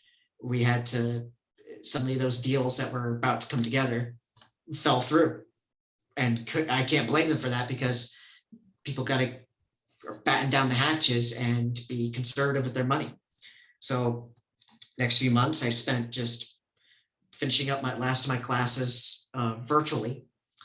And then for the rest of the spring and into the summer class session, because I finished it. It's the sports business management is a 2-year program, but I finished it in a year. Okay. I didn't have anything going on marketing wise, so we just took inventory of what we had done for the year, sent it to Julene, and for Robbie and I, that was it on the marketing end. I still kept in touch with them because we had a podcast we did for an independent study called Tie Games, focusing on sports business. Lasted about 6 episodes. We wanted to keep going with it, but he got a job that was during the day, and I'm working primetime television at night. So it was impossible for us to find the time to actually meet up together. And then this summer, I'm taking a sports media class taught by Mark Jeffers, who is the head of the advisory council for the sports business management program. Mark's great, and I've learned a lot from him, and he was teaching me a lot of the business side of television and how to get involved with it. And he had worked at NBC for 20 years. He was getting around when the COVID season for baseball was about to start up. My now boss and owner of Brand Brigade, Sam Chanillo, reached out to him and was like, hey, I need virtual operators now. Do you have anybody in your class that you're teaching who wants to get involved in television? Mark works now he's a consultant in the industry now, and he helps Sam negotiate his contracts. And Mark told him, I have one kid who is, well, not really a kid, but one guy who's interested in working in television on the sports side. Of anybody from the graduate class of 2020 for sports business management, I was the only one who had an interest in working in television. Everybody else wanted to get involved in coaching, operations, marketing, sales, or something of that nature in sports business. I wanted to be broadcasting. So that's how I got the Brand Brigade gig.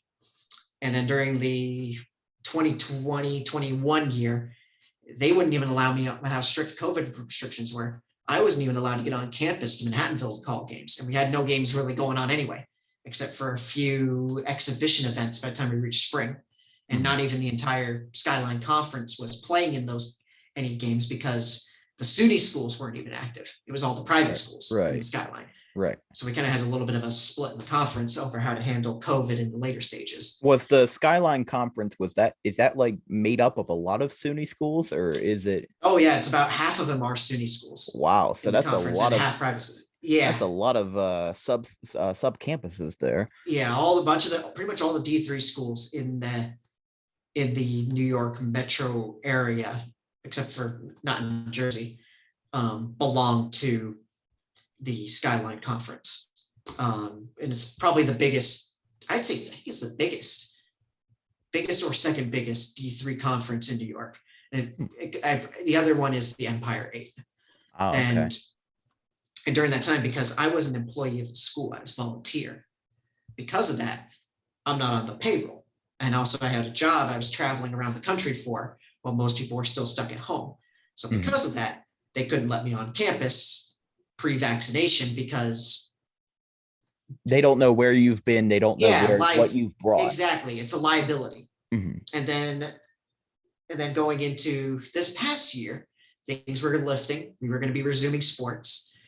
We had a new sports information director who's there now at Manhattanville, John Ewan. Alex left to go to New Jersey University. And I was there visiting to get treatment on my back from Scotty.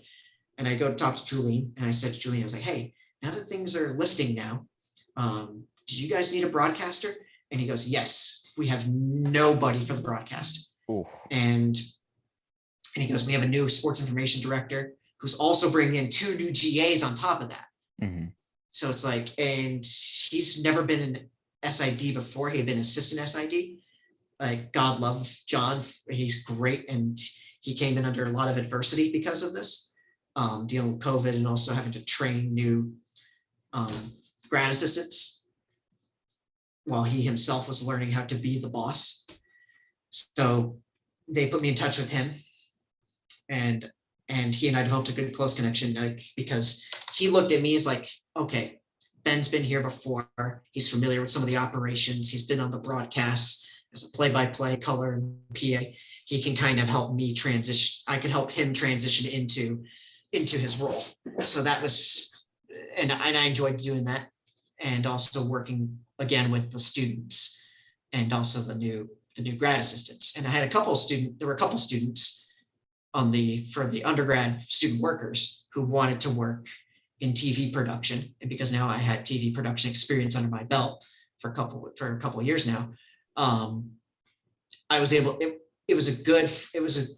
I loved it because I was suddenly transitioning into the role of teacher and mentor.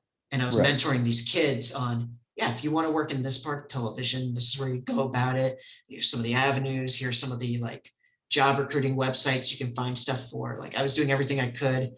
One of them I even put in touch with, her name was Leah, who was my producer all of last year. She was running the actual broadcasting software production truck. And I put her in touch with my bosses and to see if we could get her a job at Brand Brigade. We didn't really have any gigs available at the time though, but from what I was told, she did really well with the training. But I was doing everything I could to help her because she did right by me and was always diligent, on time, and a hard worker, picked up on stuff well. So I was like, it was a way for me to give back also to a place that had been great to me.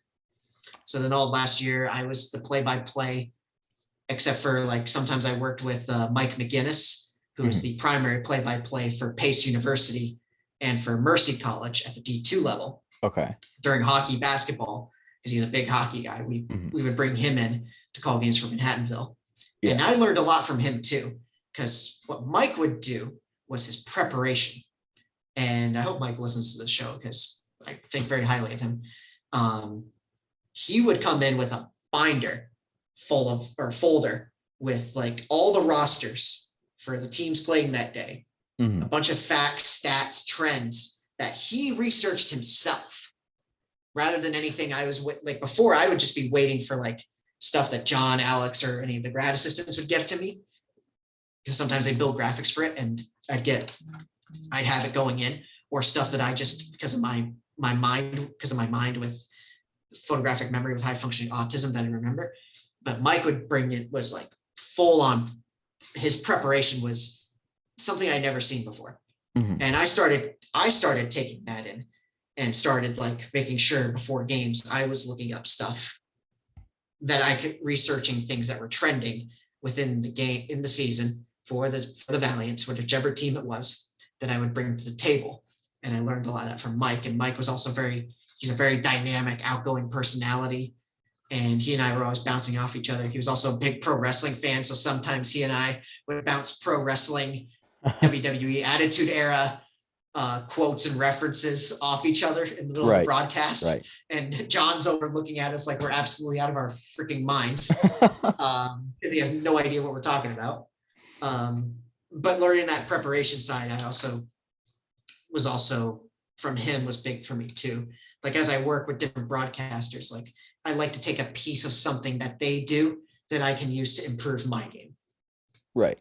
And I would say that, like, for myself, I think that the way that I started my broadcasting career, it was 6 years ago, and this was when I was, for point of reference, 2016 was when you were still in the Army, right? You were still in the Army around that time? Oh yeah, I was still. So 2016, you were in the left. 2016, you were in the Army, and for me, 2016, I was in 5th grade. So just perspective of where we're standing right here.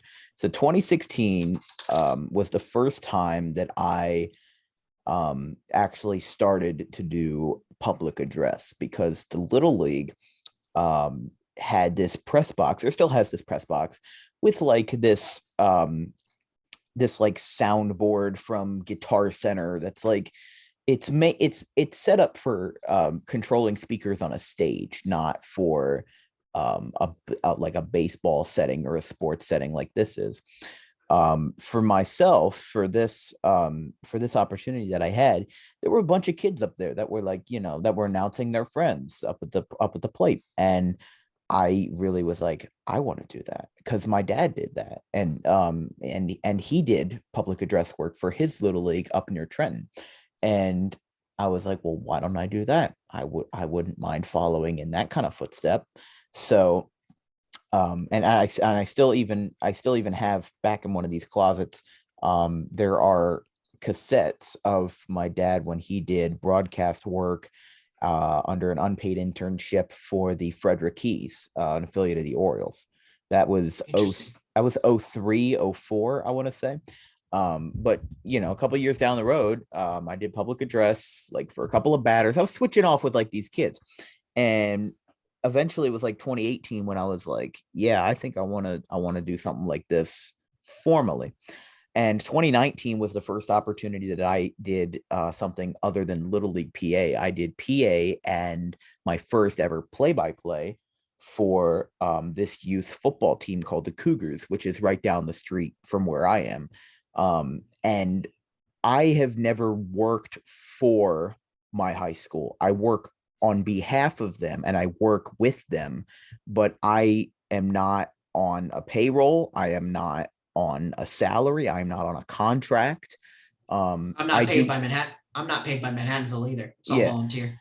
Yeah, it's all volunteer work. And I think people realize, to get where you want to be, you're not going to make money doing something at 16 years old. Like for myself, all the baseball games that I did, we got all the equipment ourselves. The camera that I'm using is the same camera that we used for baseball games, with 50x zoom. I can point it 800 feet down my block and it will be completely visible and you can see exactly clearly in front of you, which is great. It's great. But the equipment itself with the battery, the backup that we had to have, because there was no power outlets out where we were, because we were standing, the baseball booth that I have is standing in right center field, and we had to set it up ourselves. So after school, we would like grab Wawa, grab like a couple of propels or something, and we would go over to the field, set up the folding table, set up the chairs and the camera and the tripod. And overall, the actual setup for the broadcast, and for like my Audubon listeners that have seen my baseball broadcast, the setup for the whole thing is probably about $2,500. And that was all paid by us. The high school didn't pay for anything. Nobody else paid for anything. That was all like a family driven operation. And eventually we made up for some of those costs with sponsorships. And that's where we tie it back into advertising, because people realize, yeah, advertising's not the cleanest thing in the world. It's money being tossed around to promote this, and it's a win-win situation for both parties. You're promoting their product, you're making a financial benefit out of it. For example, right now for the spring season that we had I think 6 or 7 sponsors that paid us about $50 each, except for the borough, which paid a little bit more, an undisclosed amount, and at least to the general public. And we probably made about $400 in sponsorships. Now that does not make up the cost of $2,500, but it helped. And as somebody that's doing an independent work, the only service that I do in broadcasting that is not under my own independent work is for high school football. Now there's this thing called NFHS network, which probably didn't exist when you were in high school, or even in college. But have you heard of that at all? I don't know if that's just a Jersey thing, because it doesn't look like it. It looks like it's a national organization. NFHS network.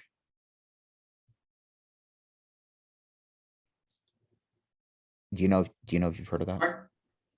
Can you repeat the question? I'm sorry. The NFHS network. Have you heard of that at all? I have not. Okay, so that's like a national organization for like high school football. And during the pandemic, when really nobody was allowed except for parents and like extended family of players to the football games, my high school's AD signed a 5-year contract with them, with NFHS Network, to be the exclusive provider of live streams for football, basketball, and wrestling. Now, this does not involve an actual cameraman. What they have is perched up on top of the press box.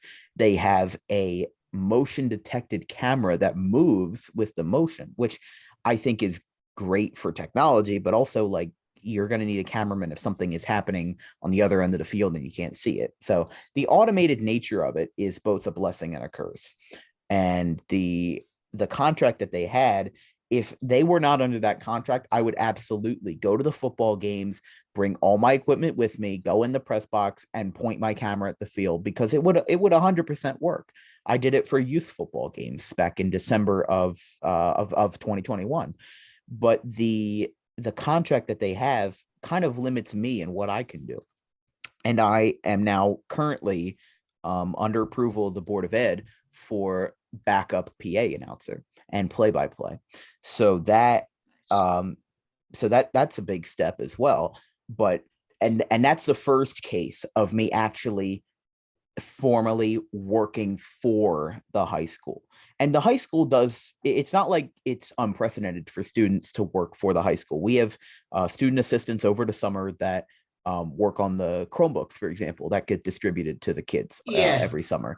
They have that. They have maintenance assistants that work over the summer that are students. They are paid salaried students. But my role is a little different, and I don't know if I'm getting paid for my work or not. And I probably wouldn't just. It's a tough bridge to cross. But back in sorry to interrupt, but early on, and pretty much anybody I've talked to in the industry, as far as like other play-by-plays, or just like even just hearing from the NASCAR personalities on Sirius XM, like early on when you're just getting started, in this in sports broadcasting, you're not going to make a whole lot of money. No. Like it's all about finding gigs, even if you're working for nothing, basically.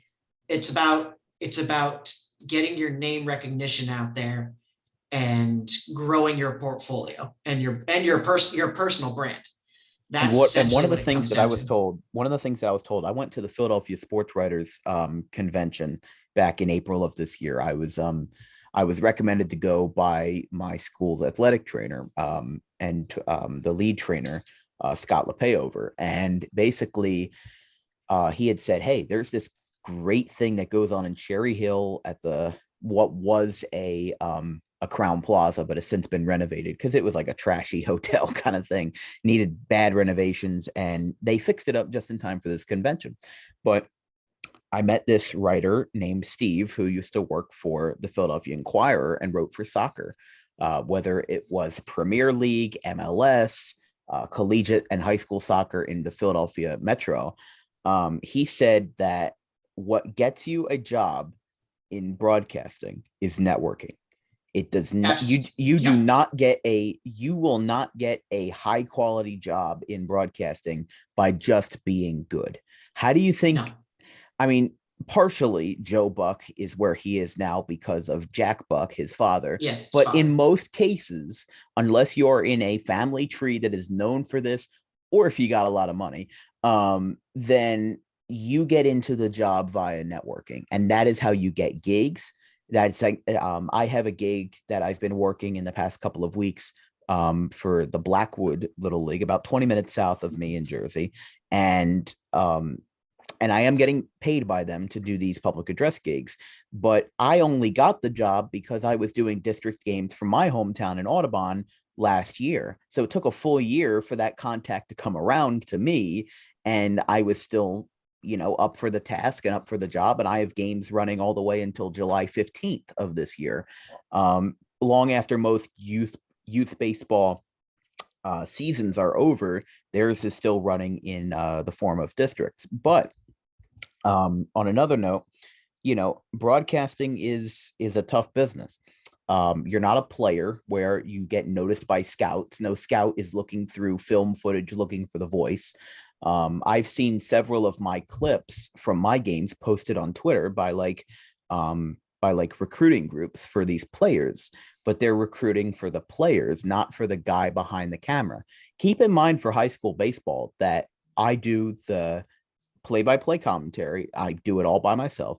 I do the camera work, and I also control what's it called? Like I also go down since my booth is in the outfield, I step away while things are being set up and I go down to both coaches, get the starting lineups, make sure all the pronunciations are right.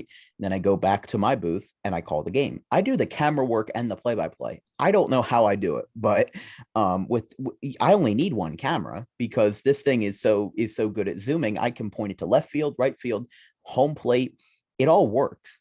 And that's what makes broadcasting so tough is that it's a pretty niche job. I don't think there's a lot of people that you'll see that are willing to take that extra step. And there's only one other person in my high school that is as serious about the job as I am. And even they do like a whole bunch of different stuff compared to what I do, but they don't also work for the high school. So Well, it's also like you said, it's like we were saying earlier too. Like it takes a very specific personality in order to be in broadcasting. Like yeah, obviously someone can yeah, have the desire to do it, but you need the personality for it. And and we had no shortage of students who wanted to try broadcasting when Tim and I were doing it. And sometimes I'd be paired with some other student who was looking to get into it. And there were a couple kids where some of them were actually pretty good at it. And there were some other ones who it was a just it didn't was a have it. no, they didn't have it. It was a dogfight trying to get something out of them. Like some of them were petrified. And if you're going to get eaten alive in broadcasting, if you're petrified of public speaking. Yeah, public And I speaking is like guess, a prerequisite for yeah, for doing that. and I guess I should have seen the warning signs early on that this was something I was probably meant to do. because in high school I did the morning and afternoon announcements my senior year. And that's what I want to do when I get to be a senior. I've already talked with the person in charge of that. And I went to a Catholic school, so I was doing the morning announcements from morning chapel in front of the whole school. Oh, not wow. like on an intercom, in front of everybody. Wow. And I was a natural at it. And obviously everything was kind of written down and handed to me to say. But that was the way it happened. And I became, and I was very good at it. And then in the afternoon, I did it on the intercom. And it was funny too, because you could see where I was on the intercom from the doorway to the library. And as I'm reading things off, I would always see other students poking their heads in the door, looking at me like, come on, and saying under their breath, ring the bell, ring the bell. Were you in charge of ringing the bell? Yeah, like, because it was on there on the intercom. And as soon as I finished the announcements and put hung the phone for it up, I would hit the bell button and it would do the ding ding, and that dismissed school. So wow. Unless the principal had to make his own, had something else he wanted to add, or Mrs. Lazinski, the secretary, anything she wanted to add, I controlled the bell. That is interesting, because the bells at our school are automated. So they have gone, if something ran too long, because one of the announcers one time showed up late by they were taking a test or something, and the backup was gone, so it was a complete mess. So they showed up late, and in the middle of the announcements you hear ring ring ring, and then they had to finish that 30 seconds in the just most frantic way possible, because the bells are automated. They ring at a certain time. I know that my school day gets out at 2:32 p.m., 25 seconds to the minute. And it happens every time, because there's not a person, as far as I know, there's not a person that rings the bell. It is automated every time from 8:05 to 2:32.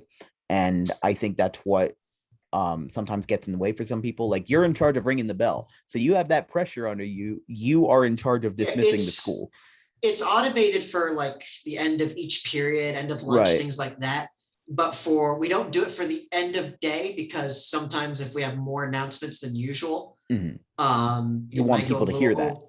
Yeah, it might go a little over, especially if I'm listing off what games, or because some of the games I read off was reminding people, hey, these games are coming up this weekend for MSJ's varsity sports teams. I was reading the detention list. Oh boy, they did that out loud. Yeah. Wow. It's a small Catholic high school of only 86 kids. So 86. It's Wow. Yeah, that's all we had. Our school's 800, and I thought we were a small school. In a small school like that, everybody's going to know each other's business anyway. Yeah. As long as I handled it in a professional manner, it wasn't a big deal. And then also later, in college, all the public speaking I had to do in student government and student athlete advisory committee, it was just the warning signs were there that this was the thing I was probably meant to do. It was just at the time, because of my obsessive nature that autism gives me, I was kind of blind to it. Yeah, you didn't exactly see the writing on the wall that you probably should have. I didn't see the writing on the wall. Yeah, and then it wasn't until later on when the opportunity got thrown my way, and that I realized, hey, this is something I'm meant to do. And like you're saying, for the future of networking, Roland Dratch, who's the producer for the Devils broadcast, he got wind that I do play-by-play on our last day of the season. I sent him a few of my highlight reels, and he loved it. So there's somebody at high in the totem pole at MSG who has my stuff. Mm-hmm. Something I was there. Not going to name names, but I do have a sit down with a pretty big play-by-play for one of the New York sports networks coming up. Wow. Where some of the I've known him in passing, but not formally. So he has no idea that I do this. But the production, some of the production folks said they wanted to introduce me to him formally and to have some highlight stuff prepared. So and that's the other thing too, is like making sure you have some highlight reels prepared. And John at Manhattanville is currently working with me, because I've done this for a while now, is getting a highlight reel together for me of some of my best play calls and my post game interviews, so that I have something to bring to the table for these networking opportunities. Because we live or die by our highlight reels in those instances. Like, you got to have something ready to go. Sure, I can pull something off Twitter from one of my highlight reels that's been posted by the Go Valiant's Twitter, Right. but it's good to have something on hand as well. That's correct. And that's why I actually always carry business cards around when I go to like sporting events and stuff, because you never know who you're going to run into. You never know who wants to hear your material. And what I have is my email and cell number on the front, along with the Dan Wilkins Broadcasting logo on the back. Shows you where to go for the YouTube channel, and it has a QR code so you can scan it on your phone and save it for later. So you don't have to like the whole thing with the business cards is that we came up with that this year, because that's an easy way to just give, like I always give for baseball, the opposing head coach or manager my business card, because fans of the opposing team, they want to watch the game too. They don't care who I'm biased for, because they want to watch the game. We had a scrimmage from Enfield, Connecticut. There was a team from Enfield, Connecticut. They were called the Enfield Eagles. They came down to New Jersey for a scrimmage. Now, this isn't the first time that the high school baseball head coach had brought a team from out of state for a scrimmage, but it was definitely the first time that I had called a team from out of state. So in one way or another, it was a big learning experience for myself, and the opportunity to introduce my broadcasting to a group of people from Connecticut, that's huge. That's a new opportunity, because my circle has been really, comprised of people from Jersey and the Philly area, not really Connecticut or anywhere out of that. So it worked for me. And I think that was an important step, even if it was just a scrimmage and the game didn't really matter. Yeah, and I almost did a game for Mercy for baseball to end the season, but unfortunately got rained out. That would have been a paid gig, because Mike McGinnis wasn't going to be able to make it that day. And where is Mercy College? That is over in Dobbs Ferry, New York. It's here in Westchester. Okay. D2 school. Gotcha.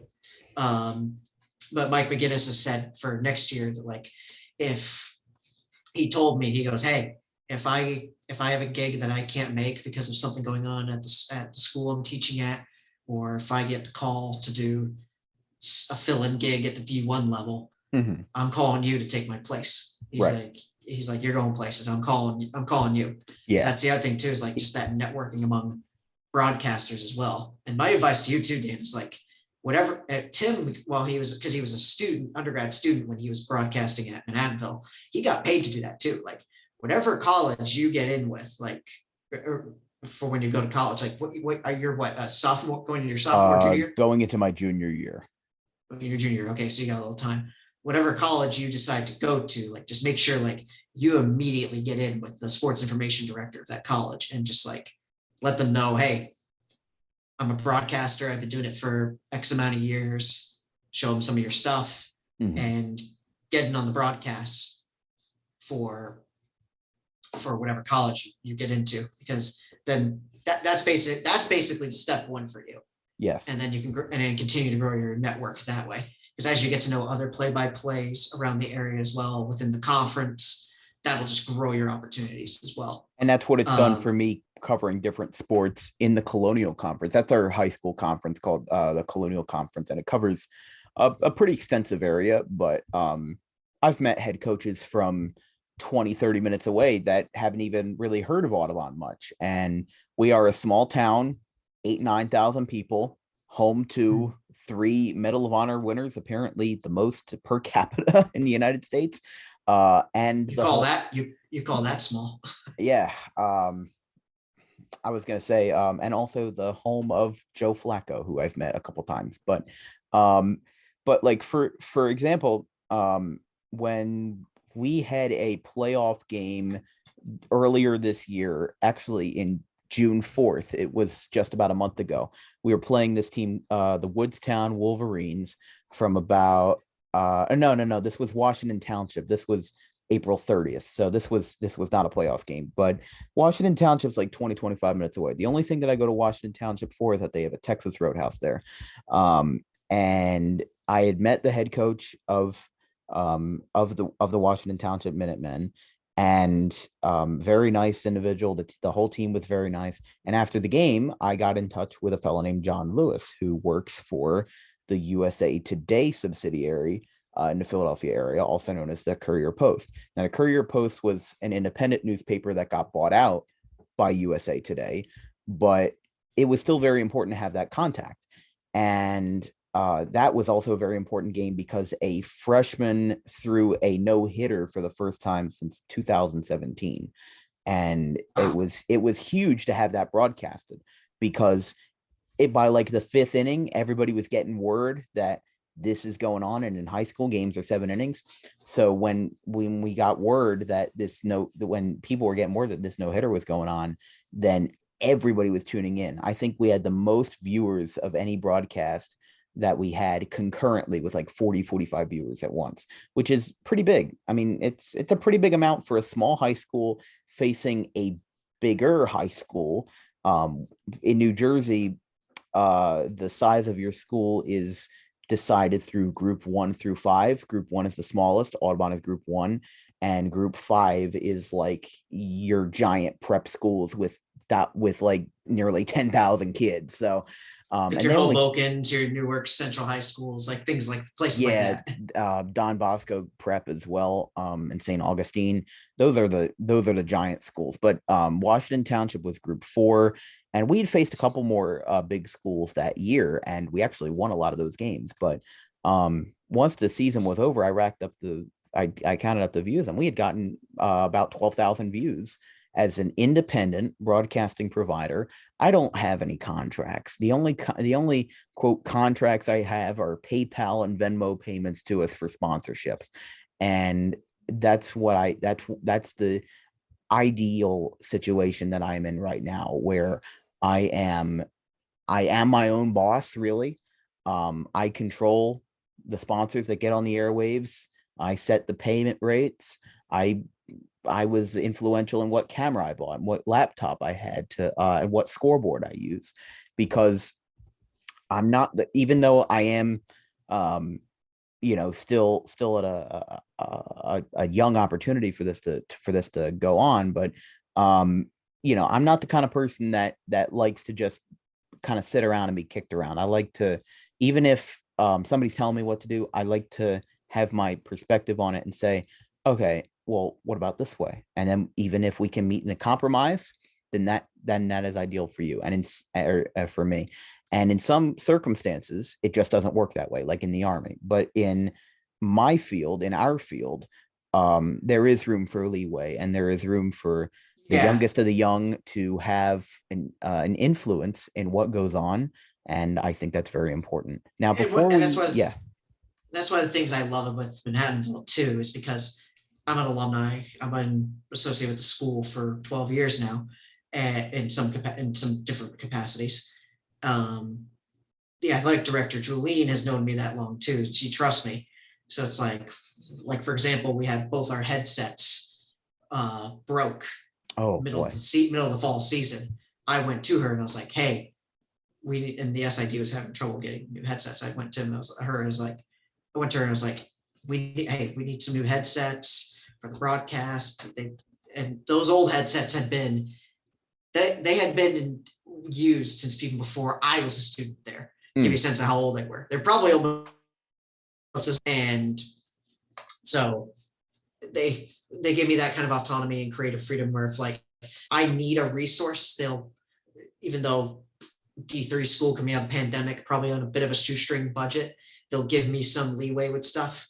Yeah. And it's like, there's a lot of things I'm essentially the executive producer as well, because when there's something that specific directions need to be given to the students, I'll give them that. Anything that John doesn't tell them they need to, if there's anything in addition to what that John tells them they need to do. Mm-hmm.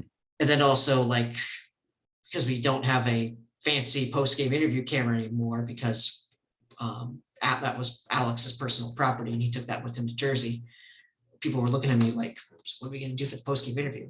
And I was like, we have all this technology. I looked at one of the student workers, was like, get your cell phone out and we'll just record it with the cell phone, text it to John, and he'll upload it to Twitter. And we'll call it the Go Valiants Rapid Reaction. And it gained creative. A lot of social, and it created a lot of social media traction for the athletic department. Because it was quick. And it's 2022. Yeah. People's attention spans are quicker than a snap of a finger. Sometimes it'd be a little more long-winded and needed a part 2 video, just because a lot Twitter would happen in the game limits. I need to talk about. Yeah, and did you only go up to like, I think like 2 minutes and 40 seconds on Twitter? Yeah, I think it's 220. But yeah, 220, regardless. You're doing 220. So sometimes we have to split them in half just because Twitter is stupid that way sometimes. You can't be that rapid. Can't be that rapid. Yeah. Sometimes you need it, especially when something crazy happens. Right. And I passed on, and so we would pass it on, and it was also a good opportunity for students to like know how to do things on the fly that you sometimes have to do in the entertainment industry. And it's created a new approach for the college that's cost effective for a D3 school. We're not a D1 Power 5 school where if I need a post, request it and I'll have it the next day. Yeah, you don't really have nuances that. There's certain nuances I have to pay attention to. Exactly. Yeah.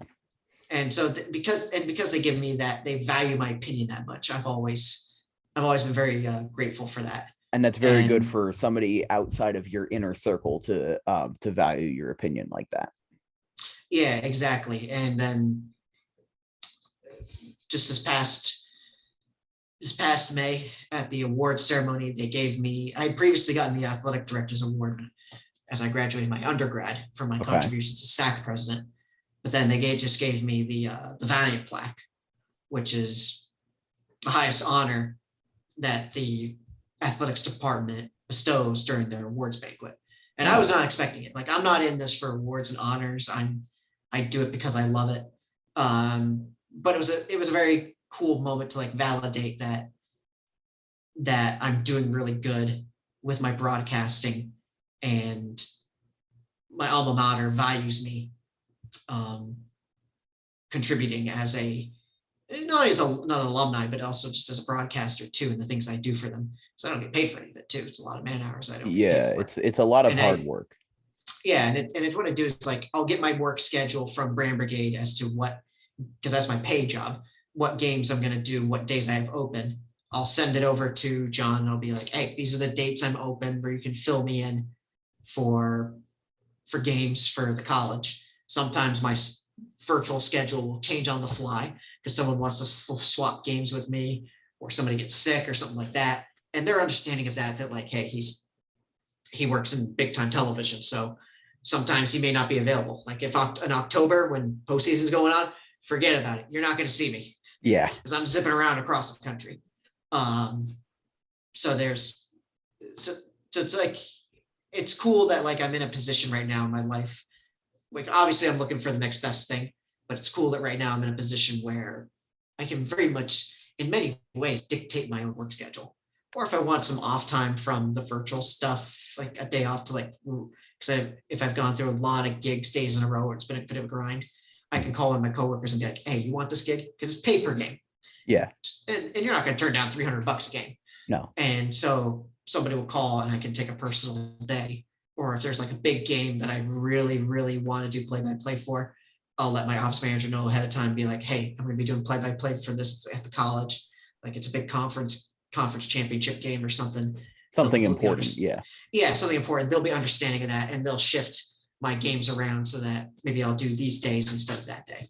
And like, for example, like I gave season opener from Manhattanville for 22-23 season is September 1st, triple header volleyball, men's and women's soccer. And I told them, hey, this is a season opener because I'm the voice of the Valiants. I need to be there. Like I need to be there to start things off. Mm-hmm. And Brand Brigade was my ops manager, Bill, was super understanding about it. He's like, yeah, sure. Let's make sure not to put you in on anything for September 1st.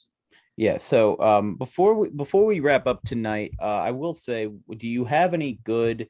What do you think is your favorite story from your experience, from your experiences in broadcasting, whether that's with Brand Brigade, with the virtual advertisements, or with Manhattanville themselves? It could be a funny story, it could be a I got lifting I got story, anything like that. I got two. Okay. One from Brand Brigade Professional Sports, and then one from my broadcasting. This past season, um, we had a broadcast late April. I had just flown. It was my first game back from after my grandfather's funeral, actually. Um, and everybody was kind of, and my grandfather loved baseball, as I told you. That was a big influence on me. So you were kind of out of it a little? I was a little not necessarily out of it in the game itself, but before the game, everybody was coming up to me, knowing what just happened, how much he meant to me, because he was basically like a second father to me in a way. Mm-hmm. He was a little more than just a grandfather. Like my grandparents took a direct hand in helping my parents raise me. Mm-hmm. So they were always like coming up to me, comforting me. And then during the game, this is the day after the Houston, Texas A&M baseball game with the walk-off stolen home that happened this past spring. Yeah, I know what you're talking about.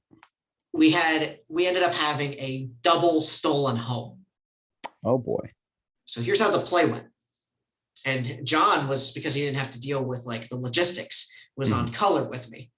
And I've been wanting to have him on color with me for a while. It was bases loaded, and Frank Delgado came up to bat, freshman, very talented, that they picked up this past year for Manhattanville. Hits a ball, grounds it into the outfield, past the infielders.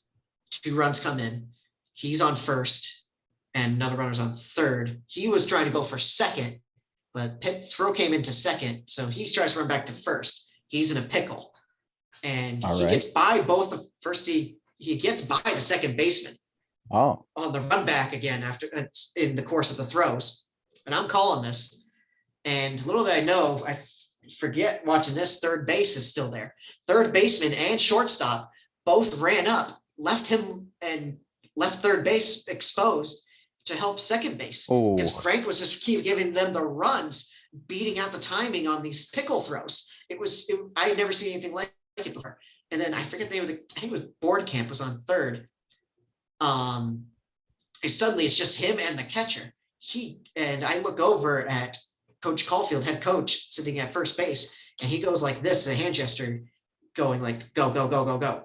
And so Board Camp goes, and all of a sudden,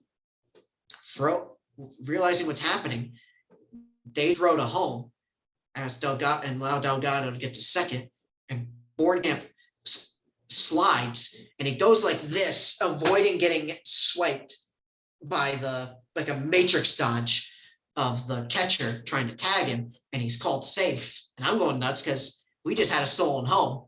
Yeah. Frank, by this point, has already made it to third. After they abandoned him, and the catcher tosses the ball to the pitcher. Pitcher turns his back to Delgado, walking back to the mound, and he's just casually walking. Caulfield goes like this again. Delgado goes, and because the ball's not dead yet. No, ball's not dead yet. And everybody's screaming, going. And the pitcher turns around, scrambles, lobs the ball like this to catcher, and it's slow. It's like a slow lob. And the catcher goes down to catch it. And before he can control it, Delgado tackles him.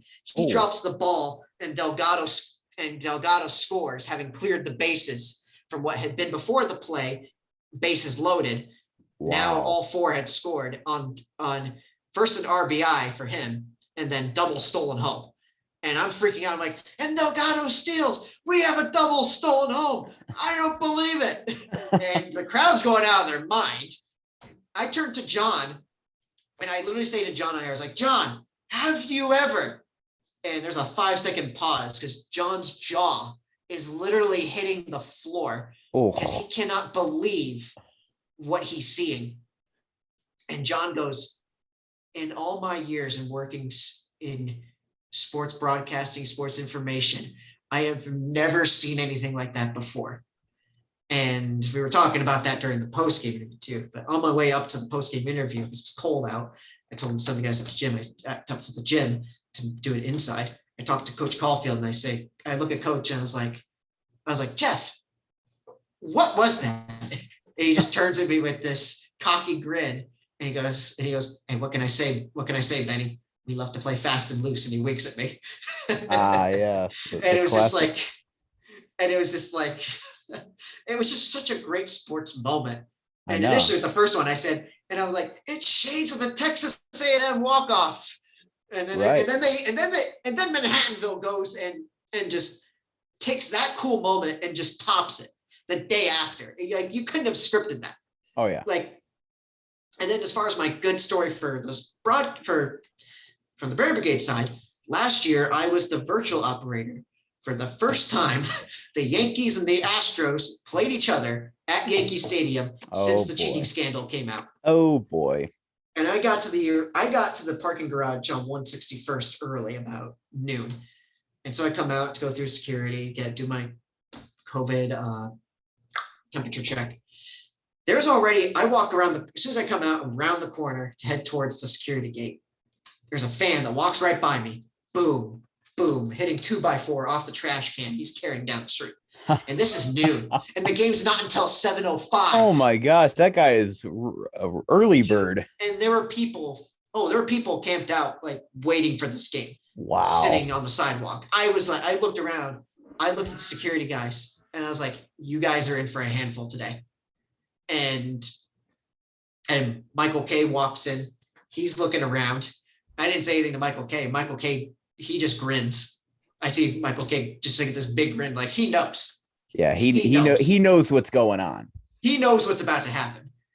And packed house, sold out, despite the fact we're still dealing with, I think, the Delta variant or the Omicron, whichever variant we were dealing with of COVID by this point. Yeah. Packed house. But there were no restrictions, so it could have been if people showed up. I think you had some seating. You had some seating that was designated for like unvaccinated people and seating for like vaccinated people. By this point, most of New York had been vaccinated. Yeah. But still, it was like raucous crowd. You see people on all the camera angles I'm looking at on the screens, just smashing trash cans, going out of their minds, cursing. We had trouble. The director had trouble. Dan Barr had trouble. Like, they were trying to mute the parts of the crowd in the broadcast because they were screaming FL Tuve, or to different other players that they didn't like. And it was just like, we're trying to censor it out. And they're struggling with that because to make sure that didn't get on air, because Yankees fans are ruthless, absolutely ruthless. The one game I've seen two games at Yankee Stadium. One was a snooze fest in 2013 because Chris Archer threw a complete game shutout against the Yankees when he was with the Rays. Second time was the Yankees fans have decided to play target practice with the Cleveland Guardians earlier this year. That was my second game, because I was coming back from Boston. I was on the broadcast for that game. Yeah. We were there when the gates opened, and first thing I saw was people drinking Bud Light Seltzer at 11:30 in the morning, and I was just like, that's interesting. Jesus Christ. Because that's the one excuse to drink at 11:30 in the morning on a Sunday. I think it was a Sunday. Yeah, it was 11:30 a.m. on a Sunday. You're drinking Bud Light Seltzer. But that's Yankee Stadium for you. And even though we got there when the gates opened, after warm-ups were done, I started to go back up to my seat, and it took me until the bottom of the first inning to get there because Yankee Stadium is so difficult to navigate. There's no signs telling you where this stairwell brings you, or at least not to the specific section, because it's like a labyrinth. It's like a maze. All there is the signs for the different, like, next to their respective seating section. Yeah. That's all there is. So it was so confusing. I missed the whole top of the first inning getting there, and I don't like to miss the first pitch. I don't like that at all. So it was hard to get around. Once I got my food on the lower level, because we were in the 200s that day, down the left field line, and it was a very weird scene. And there were already tensions, and then once the Yankees walked it off, it just broke out in the pure mayhem. And I wish I had brought my pro camera, my Nikon that day, because that would have been just a sight to see. I still have pictures on my phone of the beer cans. So to give you a sense too of how ruckus it was with the Astros, the game took 4.5 hours because we had to keep pausing because fans were throwing garbage onto the field. Yeah, I think I remember that, and in some capacity. And when the Dodgers, so many fans got ejected or arrested. I think it was something like 30, something like just under 30 fans got arrested, which is a ridiculous number. Sounds like an average night in Philly. And there was a bunch of teenagers who got thrown out too because they were shining laser pointers into the eyes of the outfielders for the Astros. And it's just like, I was like, these guys, I was like, these fans are ruthless. They are. They really are. And I've seen with the laser pointers, somebody did that with a Cardinals batter once in Philly, and they got thrown out immediately, just like, what the hell are you doing? But yeah, when the Dodgers played the Astros in LA, that was also a problem. Because like I think that was 2021 that had happened. And somebody there was a foul ball that was hit, and somebody actually threw the ball back onto the field, which caused like a whole ruckus. And that game was pretty much a mess but there wasn't like chaos like the Yankees game. It was more like, what's it called? It was more like just burning sentiment and burning resentment against this team. There wasn't like, and the Dodgers won the game handily, so they were happy. They were just booing the Astros every time. So, but that game was pure chaos in New York, because I remember watching it on TV or on MLB TV. It was crazy. Yeah, like the Yankees fans with the Astros, it was definitely personal, because the year they cheated with the trash can sign stealing, they beat the Yankees in the ALCS. Yeah, that was a lot more personal. Yeah, that was because of the circumstances. I completely understand why Yankees Nation took that so personal. I understand why they took it personal. I'm not condoning the behavior. No, obviously, but I understand the sentiment on why they were feeling the way they were feeling. Yes. No, that makes sense. Now for that game, in particular, or for the Cleveland game, for those regular season games, I guess you do work does Yankee Stadium have like those virtual ads during the regular season? I guess. Oh, absolutely. Yeah, because I haven't noticed them. I usually don't pay attention to them, but I guess that is the case. Just because they're on the back of the mound, and they're not supposed to be disruptive. No, they're not supposed to be in your face. They're supposed to look like how they would if they were real and painted. Yes. And that's the way we put them on. Mm-hmm. And they rotate about every inning for the Yankees. The Mets, they pretty much just do one ad the whole game. Yeah. So that's easy. I don't need it, as long as it's working properly. I don't need to worry too much about it. I need to go back to Citi Field sometime. Yeah, Yankees, I have to look at like my spreadsheet that I get sent by the ops managers and be like, okay, make sure I got the right ad in for this inning, just because it's the most valuable sports property in the country. Like you got to make sure you don't screw that up. Yeah, that is if you put the wrong money on the line. Yeah, if you put the wrong sponsor in, like there's gonna be hell to pay. Yeah.